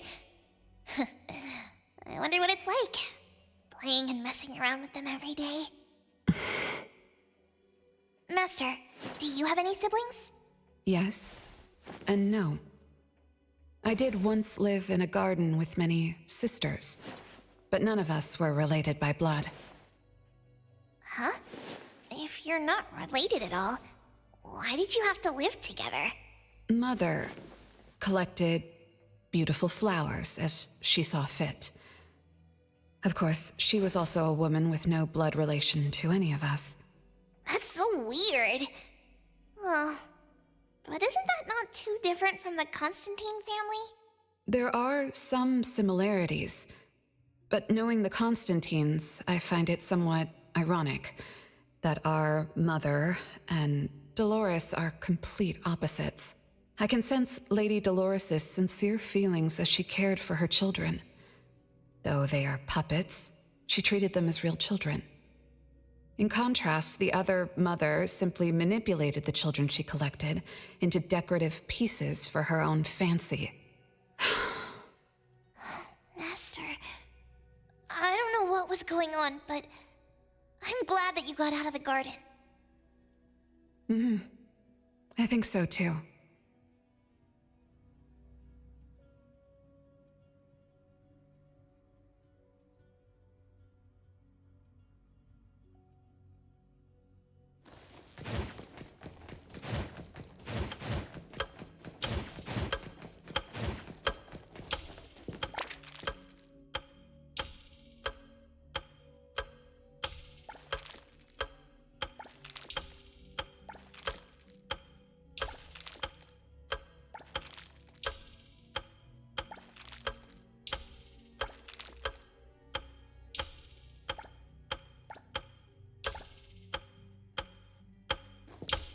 Chances are, Lady Dolores has met her demise. Only Renee's number is different. We won't let it turn into 0. The curse of eternal life, a fallen family, a blank tomorrow. Hints about time are all over the place. Could the numbers represent lifespan? Huh? Let's see. 20,000 days is roughly 50 years. Blackbird also said that the family was gone for about half a century. Wait, does this mean 50 years ago? Renee should have... Based on this line of thought, she should have withered along with the family. But for some reason, Renee still exists in this world. So as the days go by, she's just, racking up life debt? If the debt collector abides by the laws of nature, then I believe you're right. All creatures abide by the laws of nature. Birth, aging, sickness, and death. Those who defy them must pay a price. Even espers with near infinite lifespans pay a price when they gain their abilities. Renee, what price did you have to pay? Why did your life freeze 50 years ago instead of reach its end? The debt collector must be hunting you because the laws of nature require your removal. So the puppets at the Bureau, they were Renee's family? Removed by the debt collector? Master, what should we do? Renee's commission. A-Bone accepted the commission. There's no reason to break our contract. I'll do my best.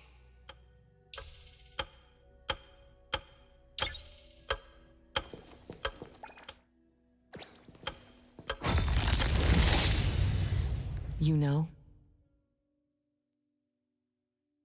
Yes, Mother.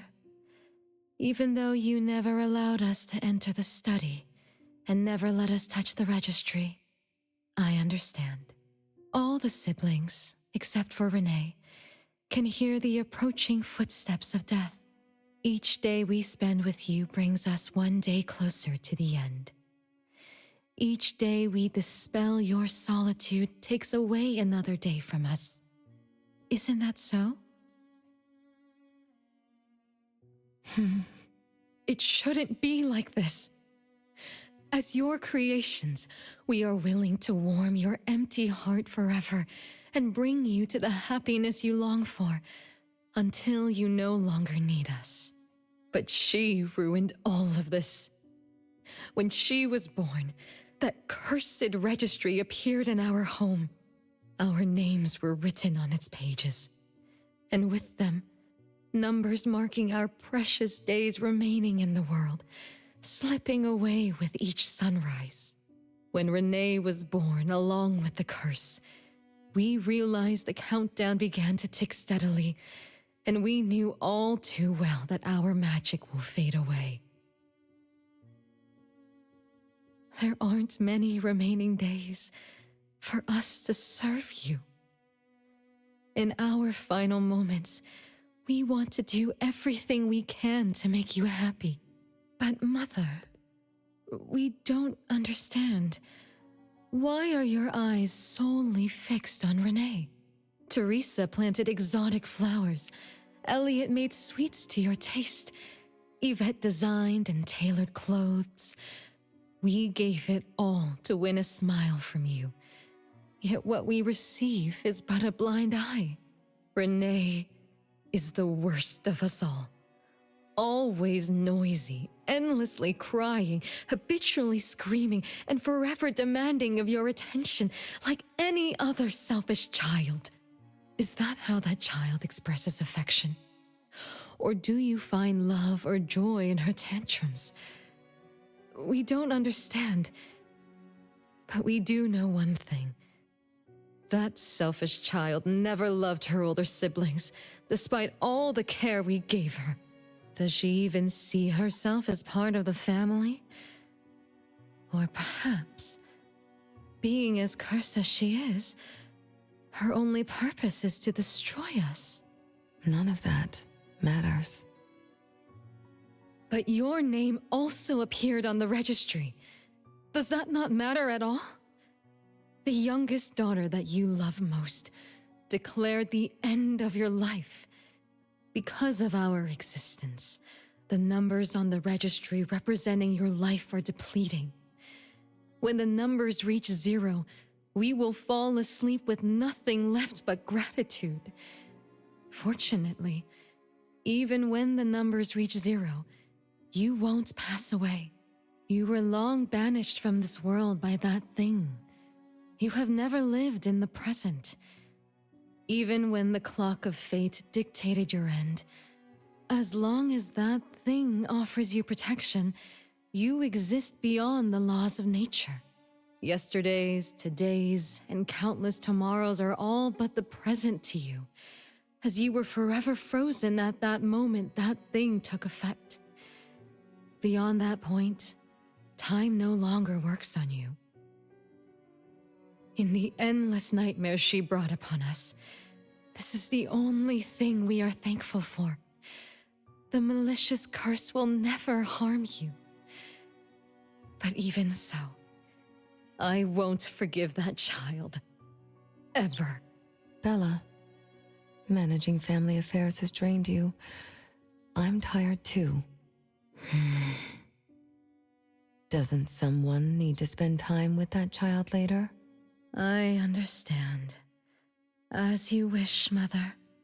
As long as this makes you happy and fulfills your final wish, we'll maintain the facade of harmony until that child's curse destroys us all. No, that can't be right. Did I curse my own family? Am I the bane of my family, causing its ruin? Did I steal Mom's love away from the other siblings? Did I even take away their lives?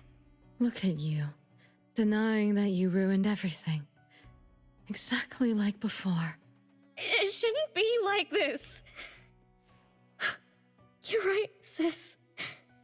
But why me? I love you all from the bottom of my heart. Do you all hate me? If that's true, why were you waiting under the tree to catch me?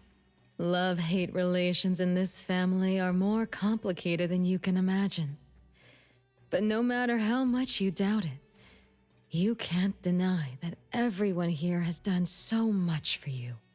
Teresa prepared gardening tools and took you to plant Mother's favorite flowers to surprise her. But what did you do? You barely scooped some dirt before rushing to Mother for praise. When Mother saw the cuts on your hands from fooling around, she scolded Teresa for giving you hard work. You ran around Elliot each day, saying you desperately wanted to grow as tall as he was. So he managed your diet and made sure you drank milk. But you, just because he worried you'd get cavities and hid the candy jar on a high shelf, you complained to Mother that your brother was giving you a harsh diet. Every time you fell and tore your clothes, someone would mend them meticulously. Nevertheless, you always ignored their efforts and pestered Mother for new clothes. Mother's wish was to have a harmonious family. We were all trying to fulfill that wish, trying not to ruin anything. It would have been so much easier to pretend and spoil you the way Mother did. We could have created the harmonious family Mother wanted, even if it was just a facade. That would have sufficed.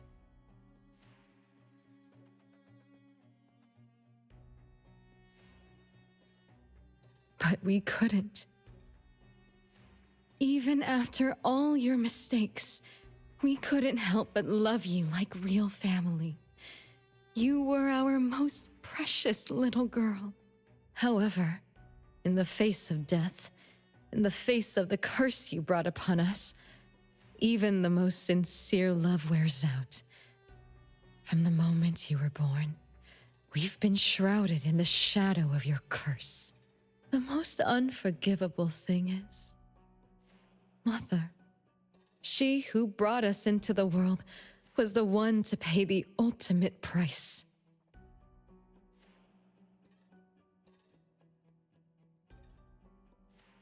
Look, it's playtime again. Your favorite game of hide and seek. You were always the worst at hiding. Anyone could find you easily. You were bad at hiding, but worse when you were it. Once, you turned the house upside down and still couldn't find anyone. I remember. It was getting late, but the house was so quiet, so empty. I remembered the ghost stories you told me, and suddenly felt the paintings were staring at me, and the tables and chairs were slowly moving. I thought you left me behind. You finally remembered. But now, looking at it, the opposite is true. You're the one who abandoned us. When you started wailing that day, we came out of our hiding places. Do you remember what we told you? We are a family, and we'll always be together. That's right. Good girl. Time is up for hide and seek. Once again, you're all alone. Come find us. I'll be it? This time, you have to find all of us. We'll be waiting for you.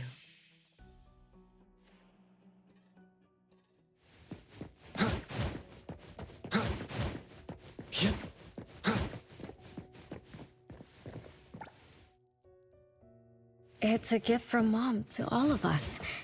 I have one too. Though I carry it all the time, I've forgotten where it came from and what it means. Oh, it's so good to be back. I found you. I finally found you. My most important family. Huh? Red letters? It's strange. Mom doesn't like red. Why would something like this be on her clothes? I'm still bothered by those red letters. Aren't they the first letters of names? If they are names, they do match with the voices we heard earlier. But that bright red... it's like... No one found me? Yay! I'm about to win! I already told you I'd win this time. no one will think Renee is hiding here. It's Renee's secret hideout. What's that? Me? I thought we were it, so we can find my siblings. But why is my childhood self here? Back then, who was actually it? Was it Mom? Wait a second. Are we really seeing the past? I think so. I do remember something like that happened when I was a kid, but I only remembered part of it. What we saw should be the whole thing. Are you really sure this is the whole thing? At least, that really happened. Every small thing I remember confirms that they were real. So those words, all those hurtful words, they were real too. Is that right? Something doesn't add up. Please, follow me.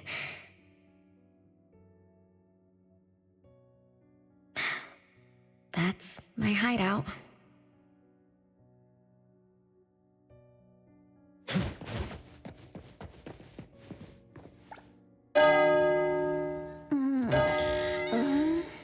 Oh, you found me. Am I the last one to be found? That means I almost won, right? Next time, I'm going to hide somewhere no one can find. Oh, are we going to eat soon? Remember to wash your hands before eating. My big sis and big bro will check. If I don't wash my hands, he'll pinch my cheeks. He always says my cheeks are like the softest dough. He only says that because he wants to pinch them. I'm going back now. Is this the last puppet? No. The last one is here. Look, another letter. R. I've always carried this puppet around. Why is there a red letter etched to it too? It must mean... You finally arrived, Renee. Yes. Big sis, I'm back. But you still don't understand. All you did was watch a replay of how our family met our demise. You must have enjoyed how we cursed ones relive our miseries day after day. No, Big Sis, that's not true. The audience, forgetting they were part of the play, denies their sins, as if forgetting would make it all go away. Have you ever wondered why you forgot this home? Forgot us? Were you forced to forget, or were you unwilling to look back? Renee, you can't lie to yourself. I forgot about the family because I was escaping the past. Looks like you've finally found the answer. Yes, I was born from your desire to escape everything. You left all the painful memories of home with me, so you could live carefree in your blissful ignorance. And I will forever call you back, trying to make you remember. You belong here. You belong to our family. So one day, you will knock on our door again.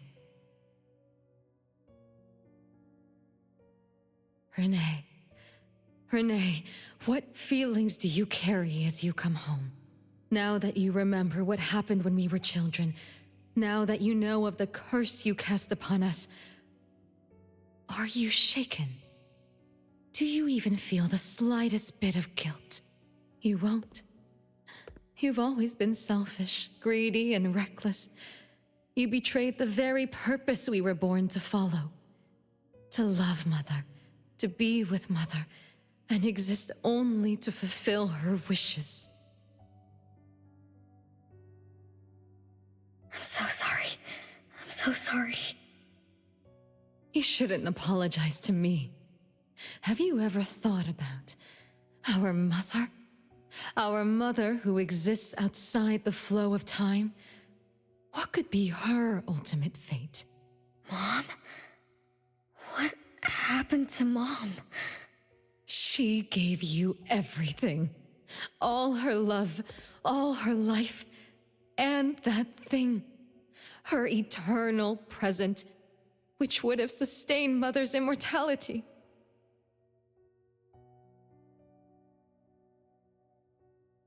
Wait a minute. Big Sis, don't leave! The clock still turns backward.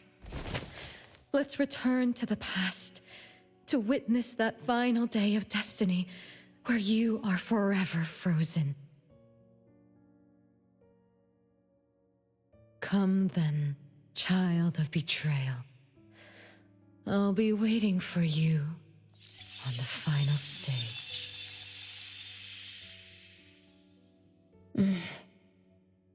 Yes.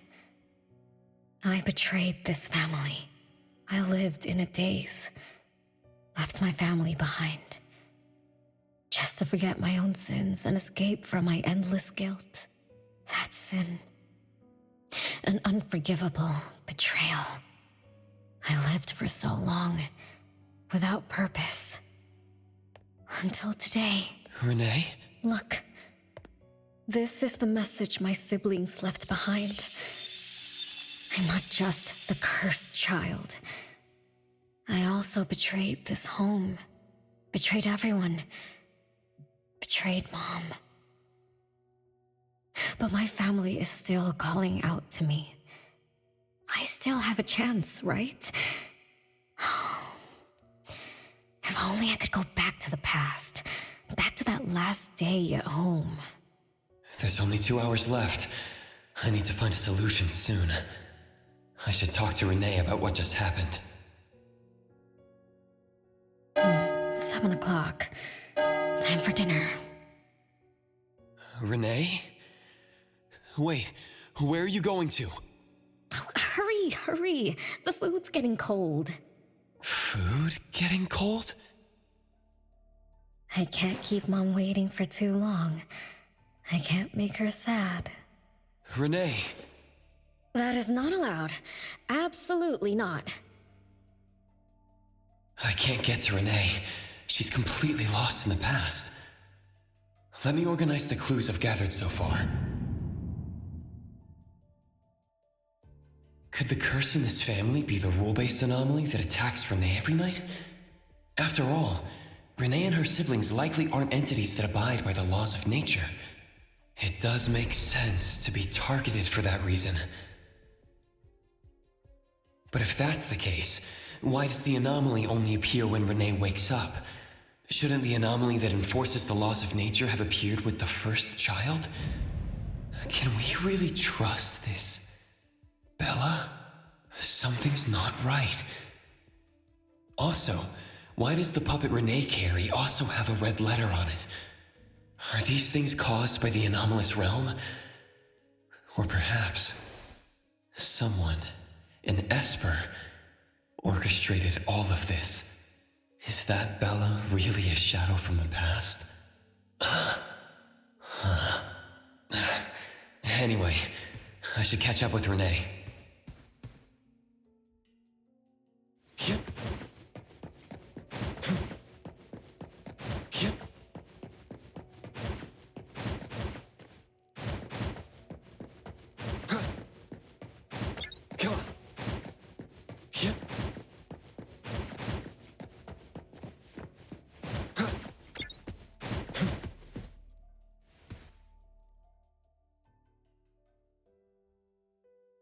What's wrong, Renee?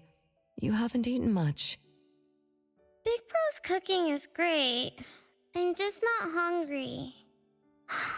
The Mighty King looks tired. He's not moving at all. Won't even sing anymore. Your little cricket? Yeah, my favorite one. Did the Mighty King die? He was still wiggling his whiskers around confidently yesterday. Or maybe he's just in a bad mood, like me. I don't know. In my garden, the cherry tree sprouts green buds, while my little Renee blooms with laughter. Each day, withered leaves drift down, returning to soil, resting peacefully with insects that will never sing again. Such is life, a circle without end. Don't be sad. You'll catch new crickets with shinier shells and better songs. But I want to play with the Mighty King. He's been with me for a long, long time. Is there anything after death? Will we die too? I know. It's a world where you're all alone. No mommy, no big brothers or sisters. Just a world that's always dark. That sounds scary. I don't wanna... Scary? You're funny, Renee. Can't move, can't hear, can't see. That's no different from when we were sleeping in our wooden boxes. Dying isn't that big of a deal. Being alive is much better.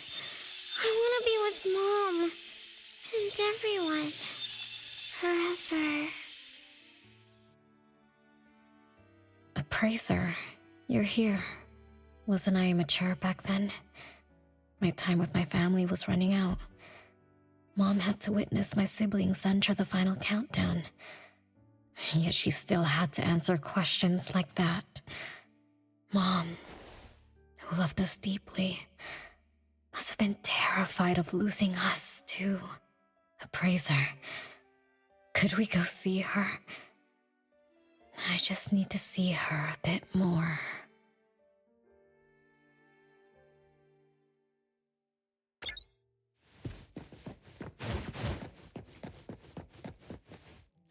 Come on.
It's way past your bedtime, little troublemaker.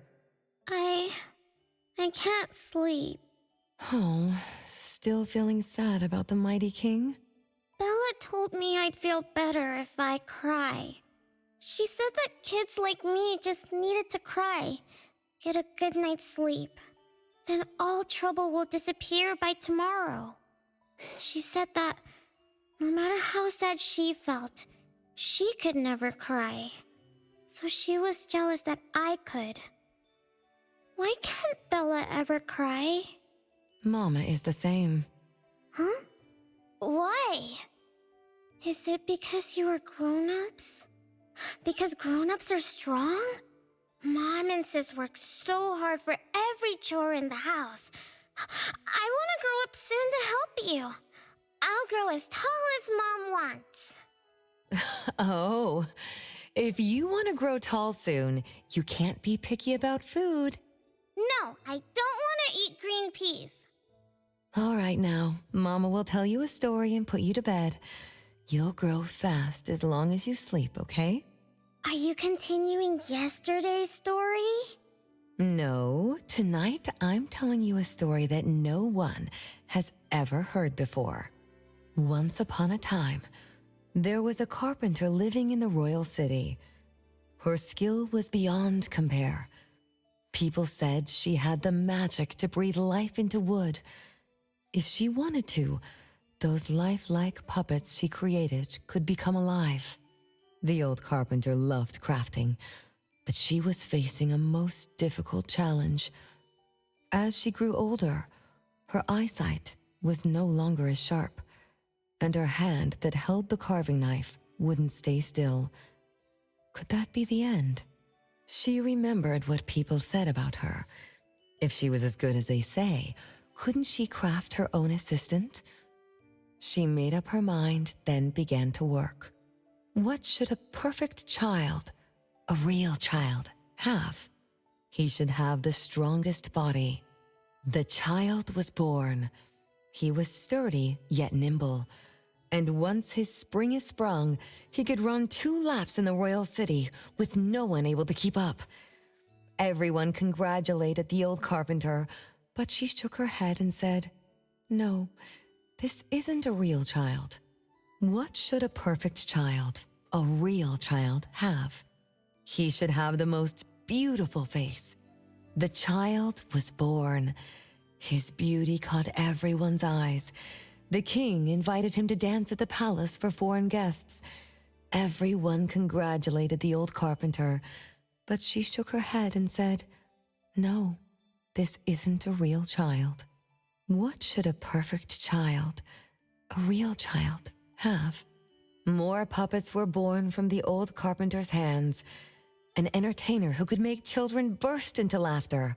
A grand magician with unpredictable tricks. But no, she shook her head and said, "No, these aren't real children." One night, the old carpenter sat at her workbench, designing the blueprints for her next child. All the puppets quietly stood by her. Suddenly she shivered. The window wasn't closed shut. The howling wind swept away all the warmth from the room. The old carpenter stood up to shut the window, then went to the fireplace for warmth. For a moment, she had an idea she didn't fully understand. Perhaps the dancing candlelight added some warmth to the puppets' faces. She realized that puppets get cold too. The old carpenter took off her scarf and picked up the blanket from her lap. She made sure all the puppets were snug and warm, then went back to her table. Her pencil swooshed around as she began sketching. Soon, a puppet took shape on the paper. She picked up her knife and began carving on the most ordinary piece of wood. Soon enough, a new puppet was sitting on her workbench. There was nothing special about it, but the old carpenter let out a satisfied sigh, as if she completed a masterpiece. She leaned down to kiss the puppet's forehead gently, just like an ordinary goodnight kiss from a mother. Then did the same to the other ones. After that, the old carpenter went to bed and slept peacefully. The next morning, she woke up with someone kissing her forehead. She opened her eyes to find a child, a real child, smiling at her. Whoa. Why did the last puppet turn into a real child? What magic did the old carpenter use? What do you think? I understand. A little. But also don't get it at all. Is that so? It's okay. Oh, it's getting late. Good kids should be sleeping now. Mom, I'm scared. I don't want to sleep alone. I'm worried that if I do, I won't see you and my siblings after I wake up. Isn't it better to be alive? You really are different from your siblings. Being alive is good. But what exactly makes it good? I can eat meals with my family, or play hide and seek, and listen to Mom's stories every night before I sleep. How wonderful! Mom, don't you think days like these are wonderful too? You're right. This is the best life being with you. The best times in Mama's life is when I spend time together with you, my family. No, it's not. When I grow up and can do so much more, that's when it'll be Mom's best time. By then, I'll be so tall that Mom will be surprised.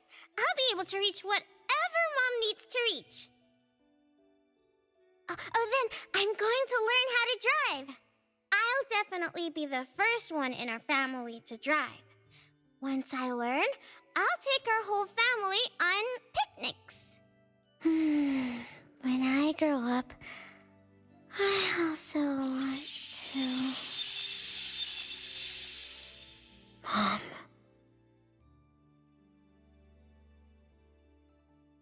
Live. Live forever and ever. Do you remember now? That most selfish and greedy wish you made to our mother. With our death sentence, we should have turned back into puppets over 50 years ago. Have you ever wondered why you've been able to escape the debt collector until today? That's the secret that granted eternal life. The secret that froze Mother's body and soul at that very moment. And the price she paid for this eternal moment. Exiling herself out of the mortal world, living without worry or care, without joy or sorrow, without thought or feeling. She should have been enjoying her unmoving life, and we should have been nothing but puppets she made on a whim, with the sole purpose to serve as her children.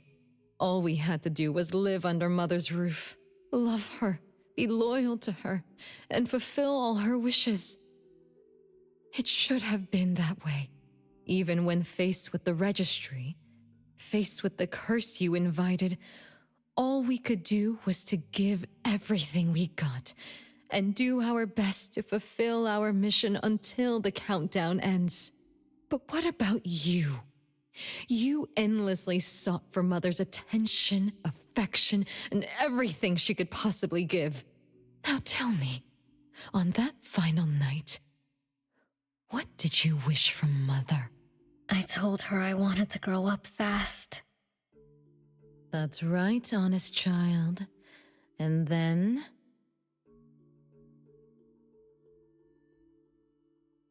So, Mom gave it to me. Her eternal present. No, it shouldn't be like this. I didn't know. What have I done?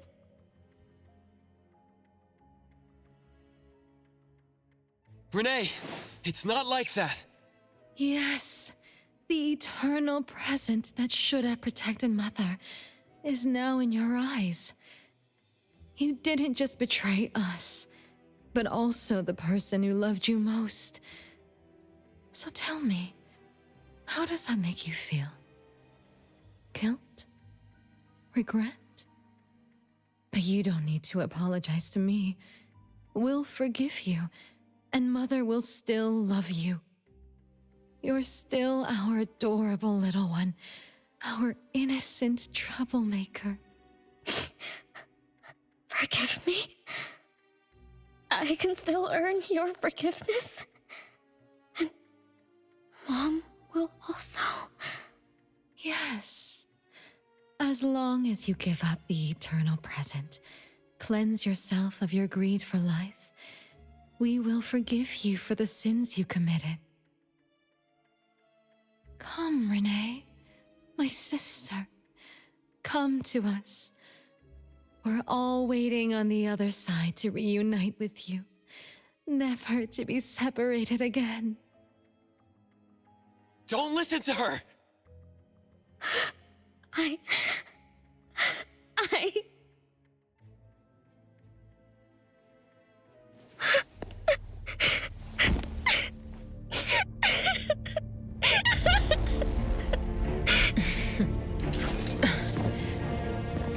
Who exactly are you? Mom!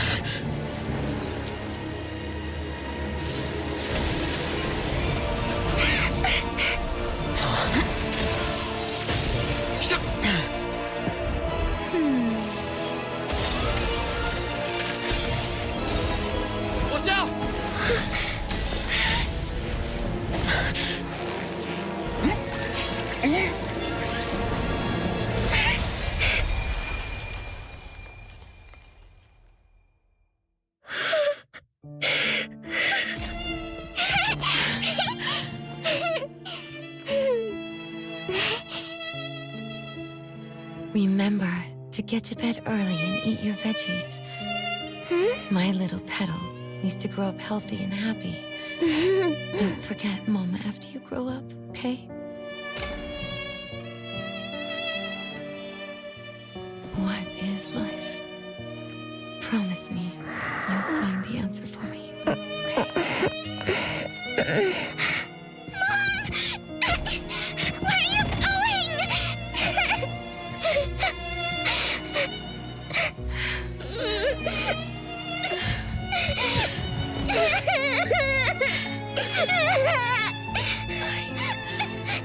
Don't need you.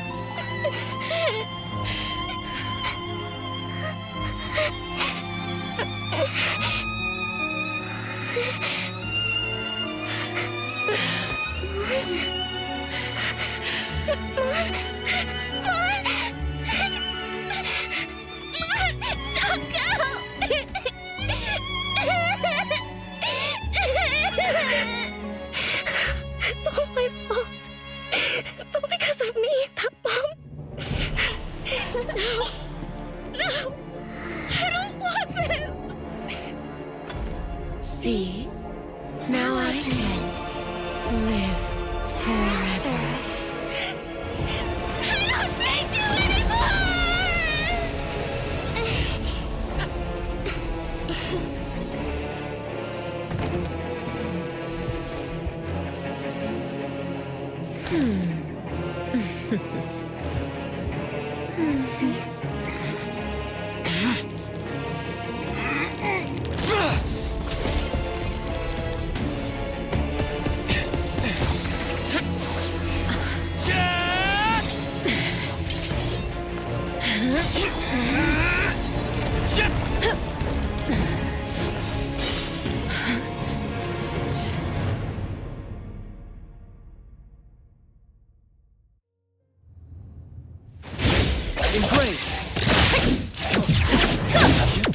Rage, hatred, resentment.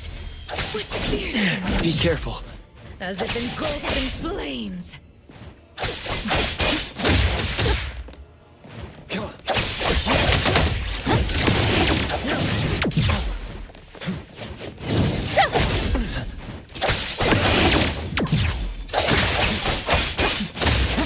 Yep.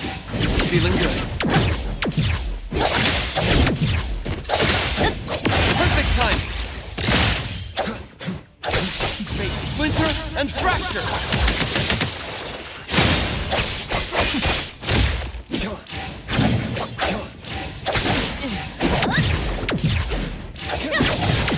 Not your fault.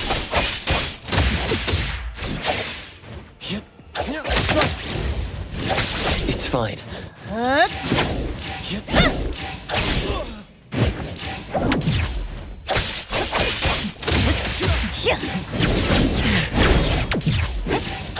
Feeling good. My mistake.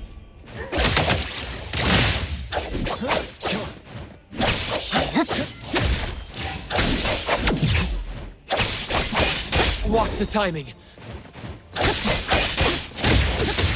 Divided by zero.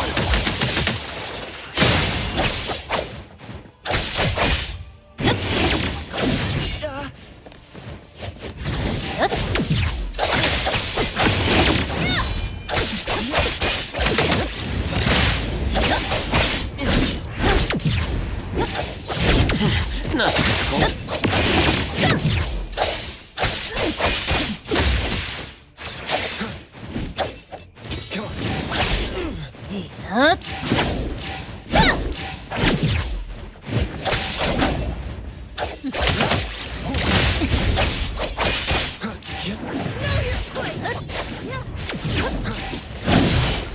Feeling good. Stronger knife. Let me show you something.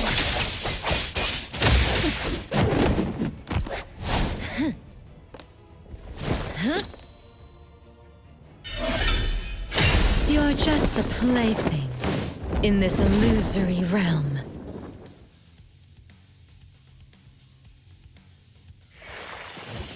Yep.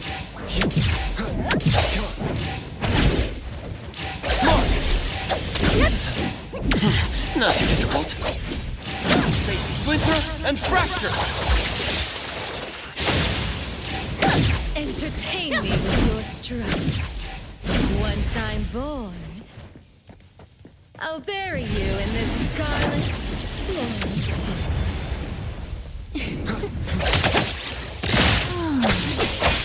Feeling good.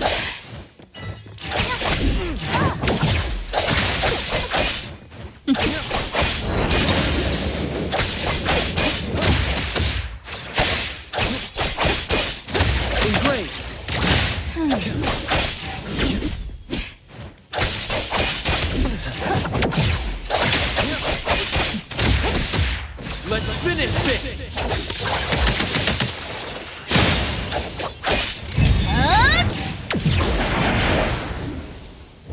Come on.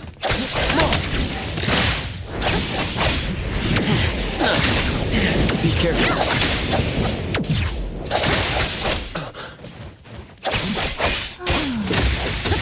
Feeling good. Engrave.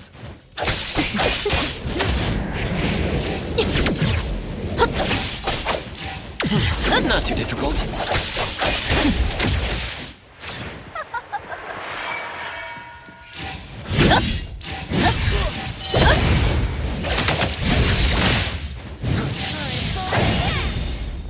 Divided by 0. You go. It's fine.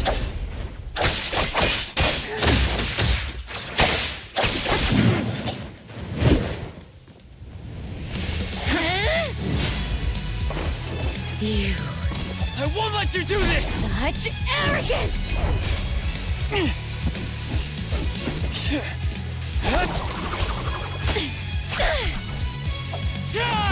Is that it?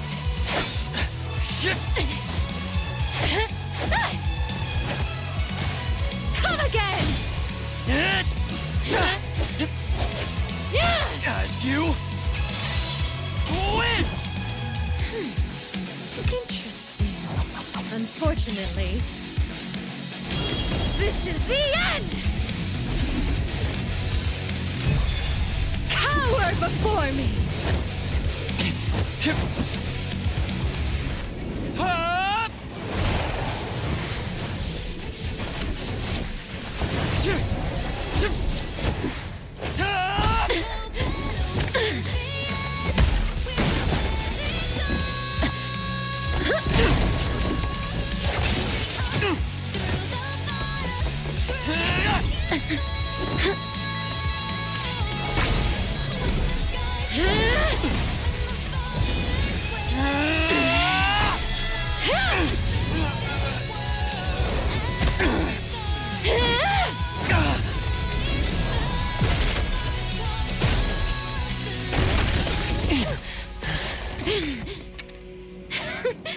That look on your face. I like it!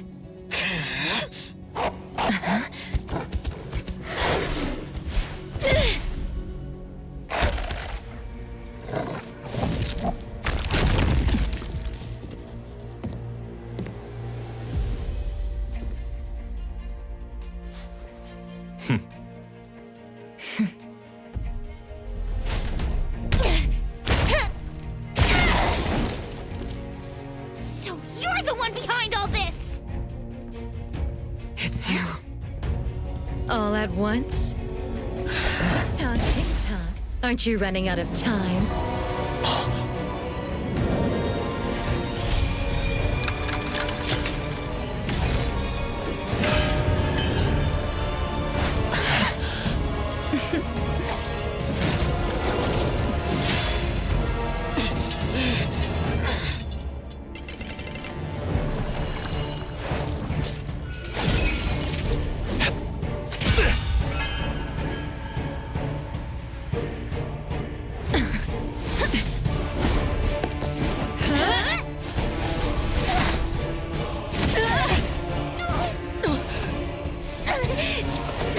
You're slower, Daffodil. Is this little cutie distracting you? I wonder when she dies, she'd be just as charming!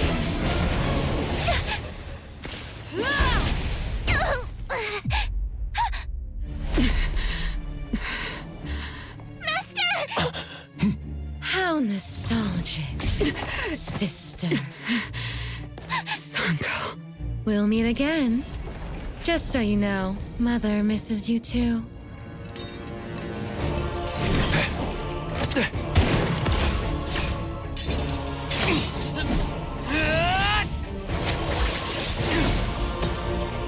Daffodil! I'm fine.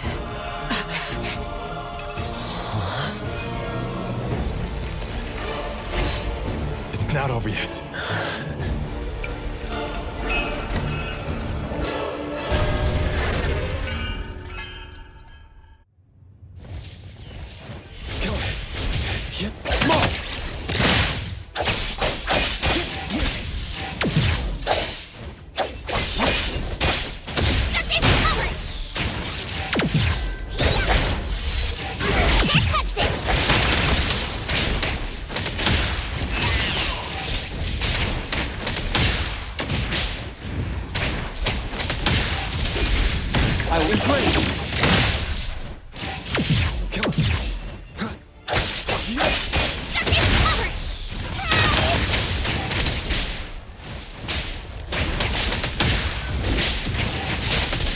Nice work, Judgment.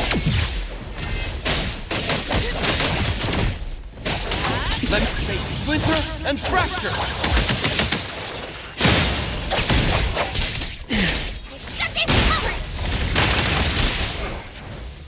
Everyone, follow my command!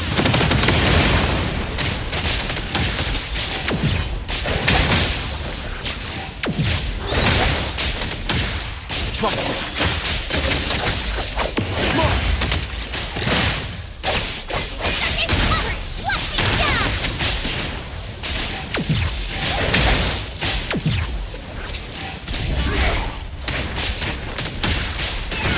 You can challenge me? Just a tickle.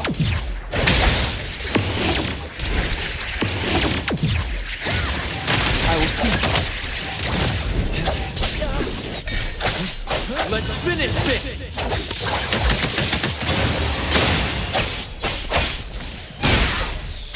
Underboss, it's our turn!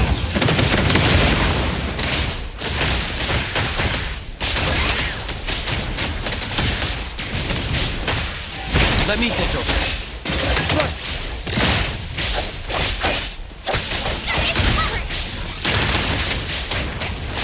Nice one. Nowhere to hide.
Divide by 0.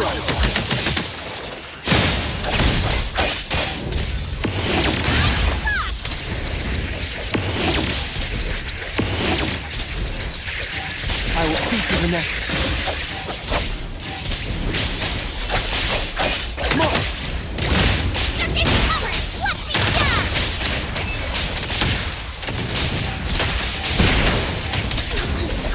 Take that! The city's mine!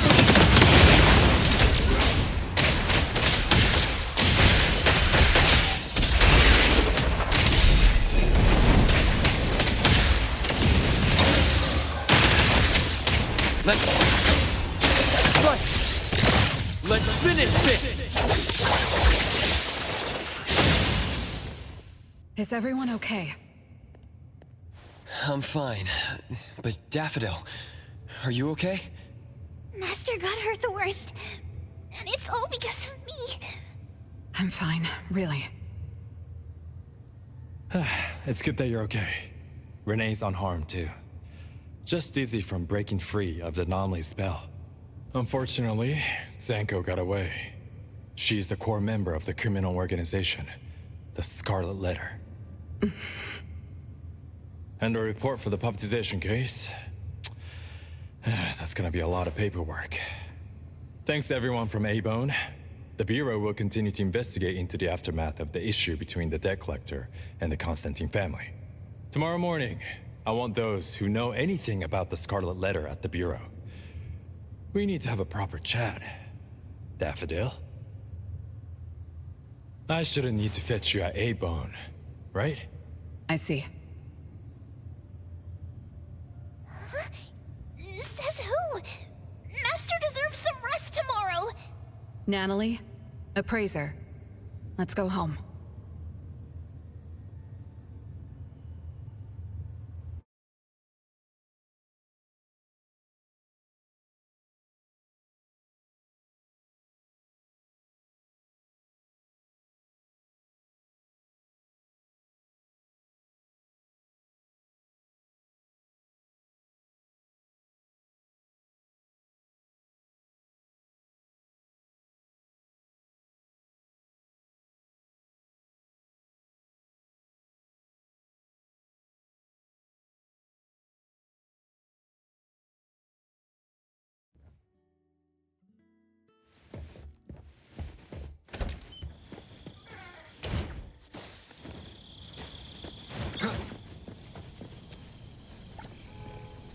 How are your wounds?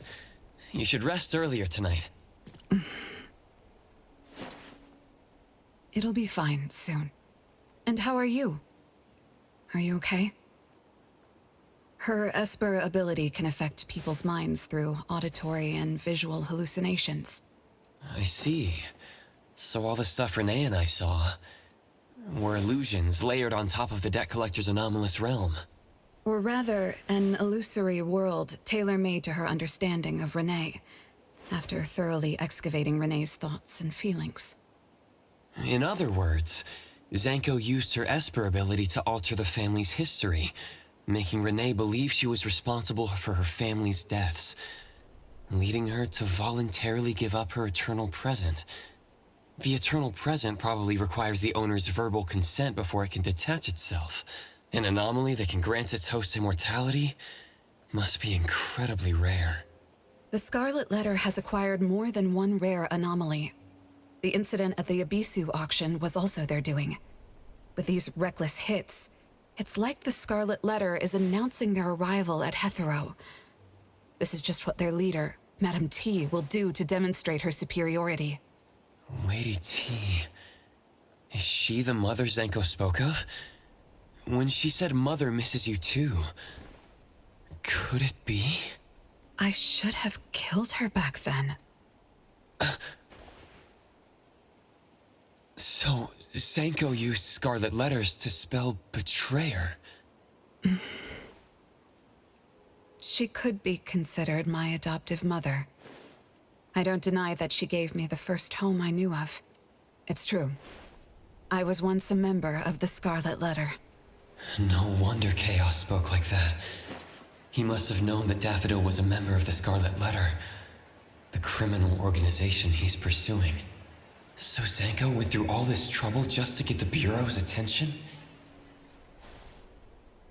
Hey, what matters now is that you're Daffodil from the A-Bone Antique Shop.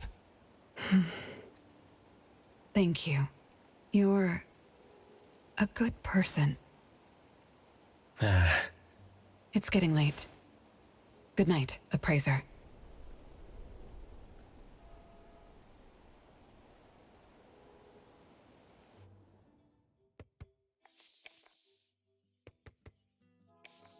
Oh, appraiser. Have you seen Master? Daffodil isn't here? She's been gone this morning and hasn't come back. Maybe she is assisting the Bureau. For that long? We're here. The A-Bone Antique Shop. Appraiser, Natalie. Good morning. Renee! How are you feeling? And this is? This is Linko from ETD6. Oh, so Chaos is handing Renee over to ETD6 to take care of. Hello there. Take care of? We were just going in the same direction. Linko also has something to do at A-Bone, so I gave her a ride when we left the Bureau. Linko, you have some business here? Mm-hmm. I do have stuff to do. What are you up to?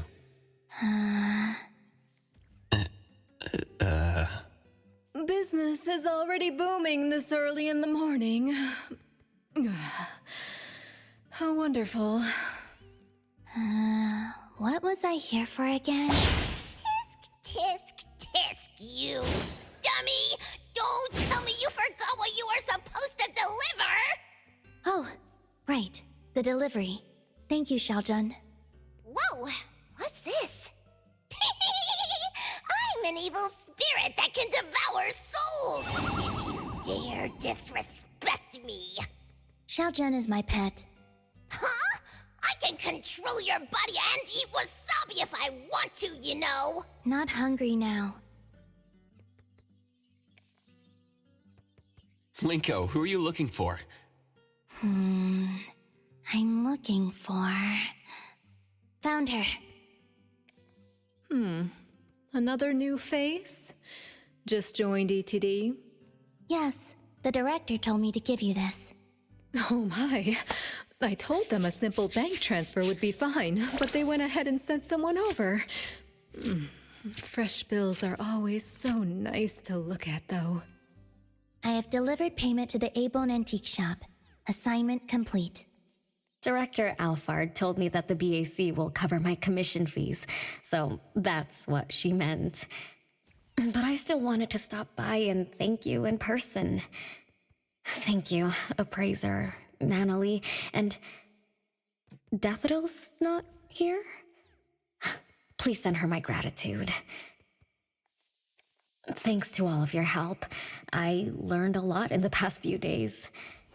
I went through an amazing adventure. It was wonderful. But we couldn't stop Zanko from taking the Eternal Present. Lady Dolores left that for you, right? Must be something important. Yes, Mom gave it to me. It's a precious treasure that protects me from the debt collector. It froze my life on the day the countdown ended.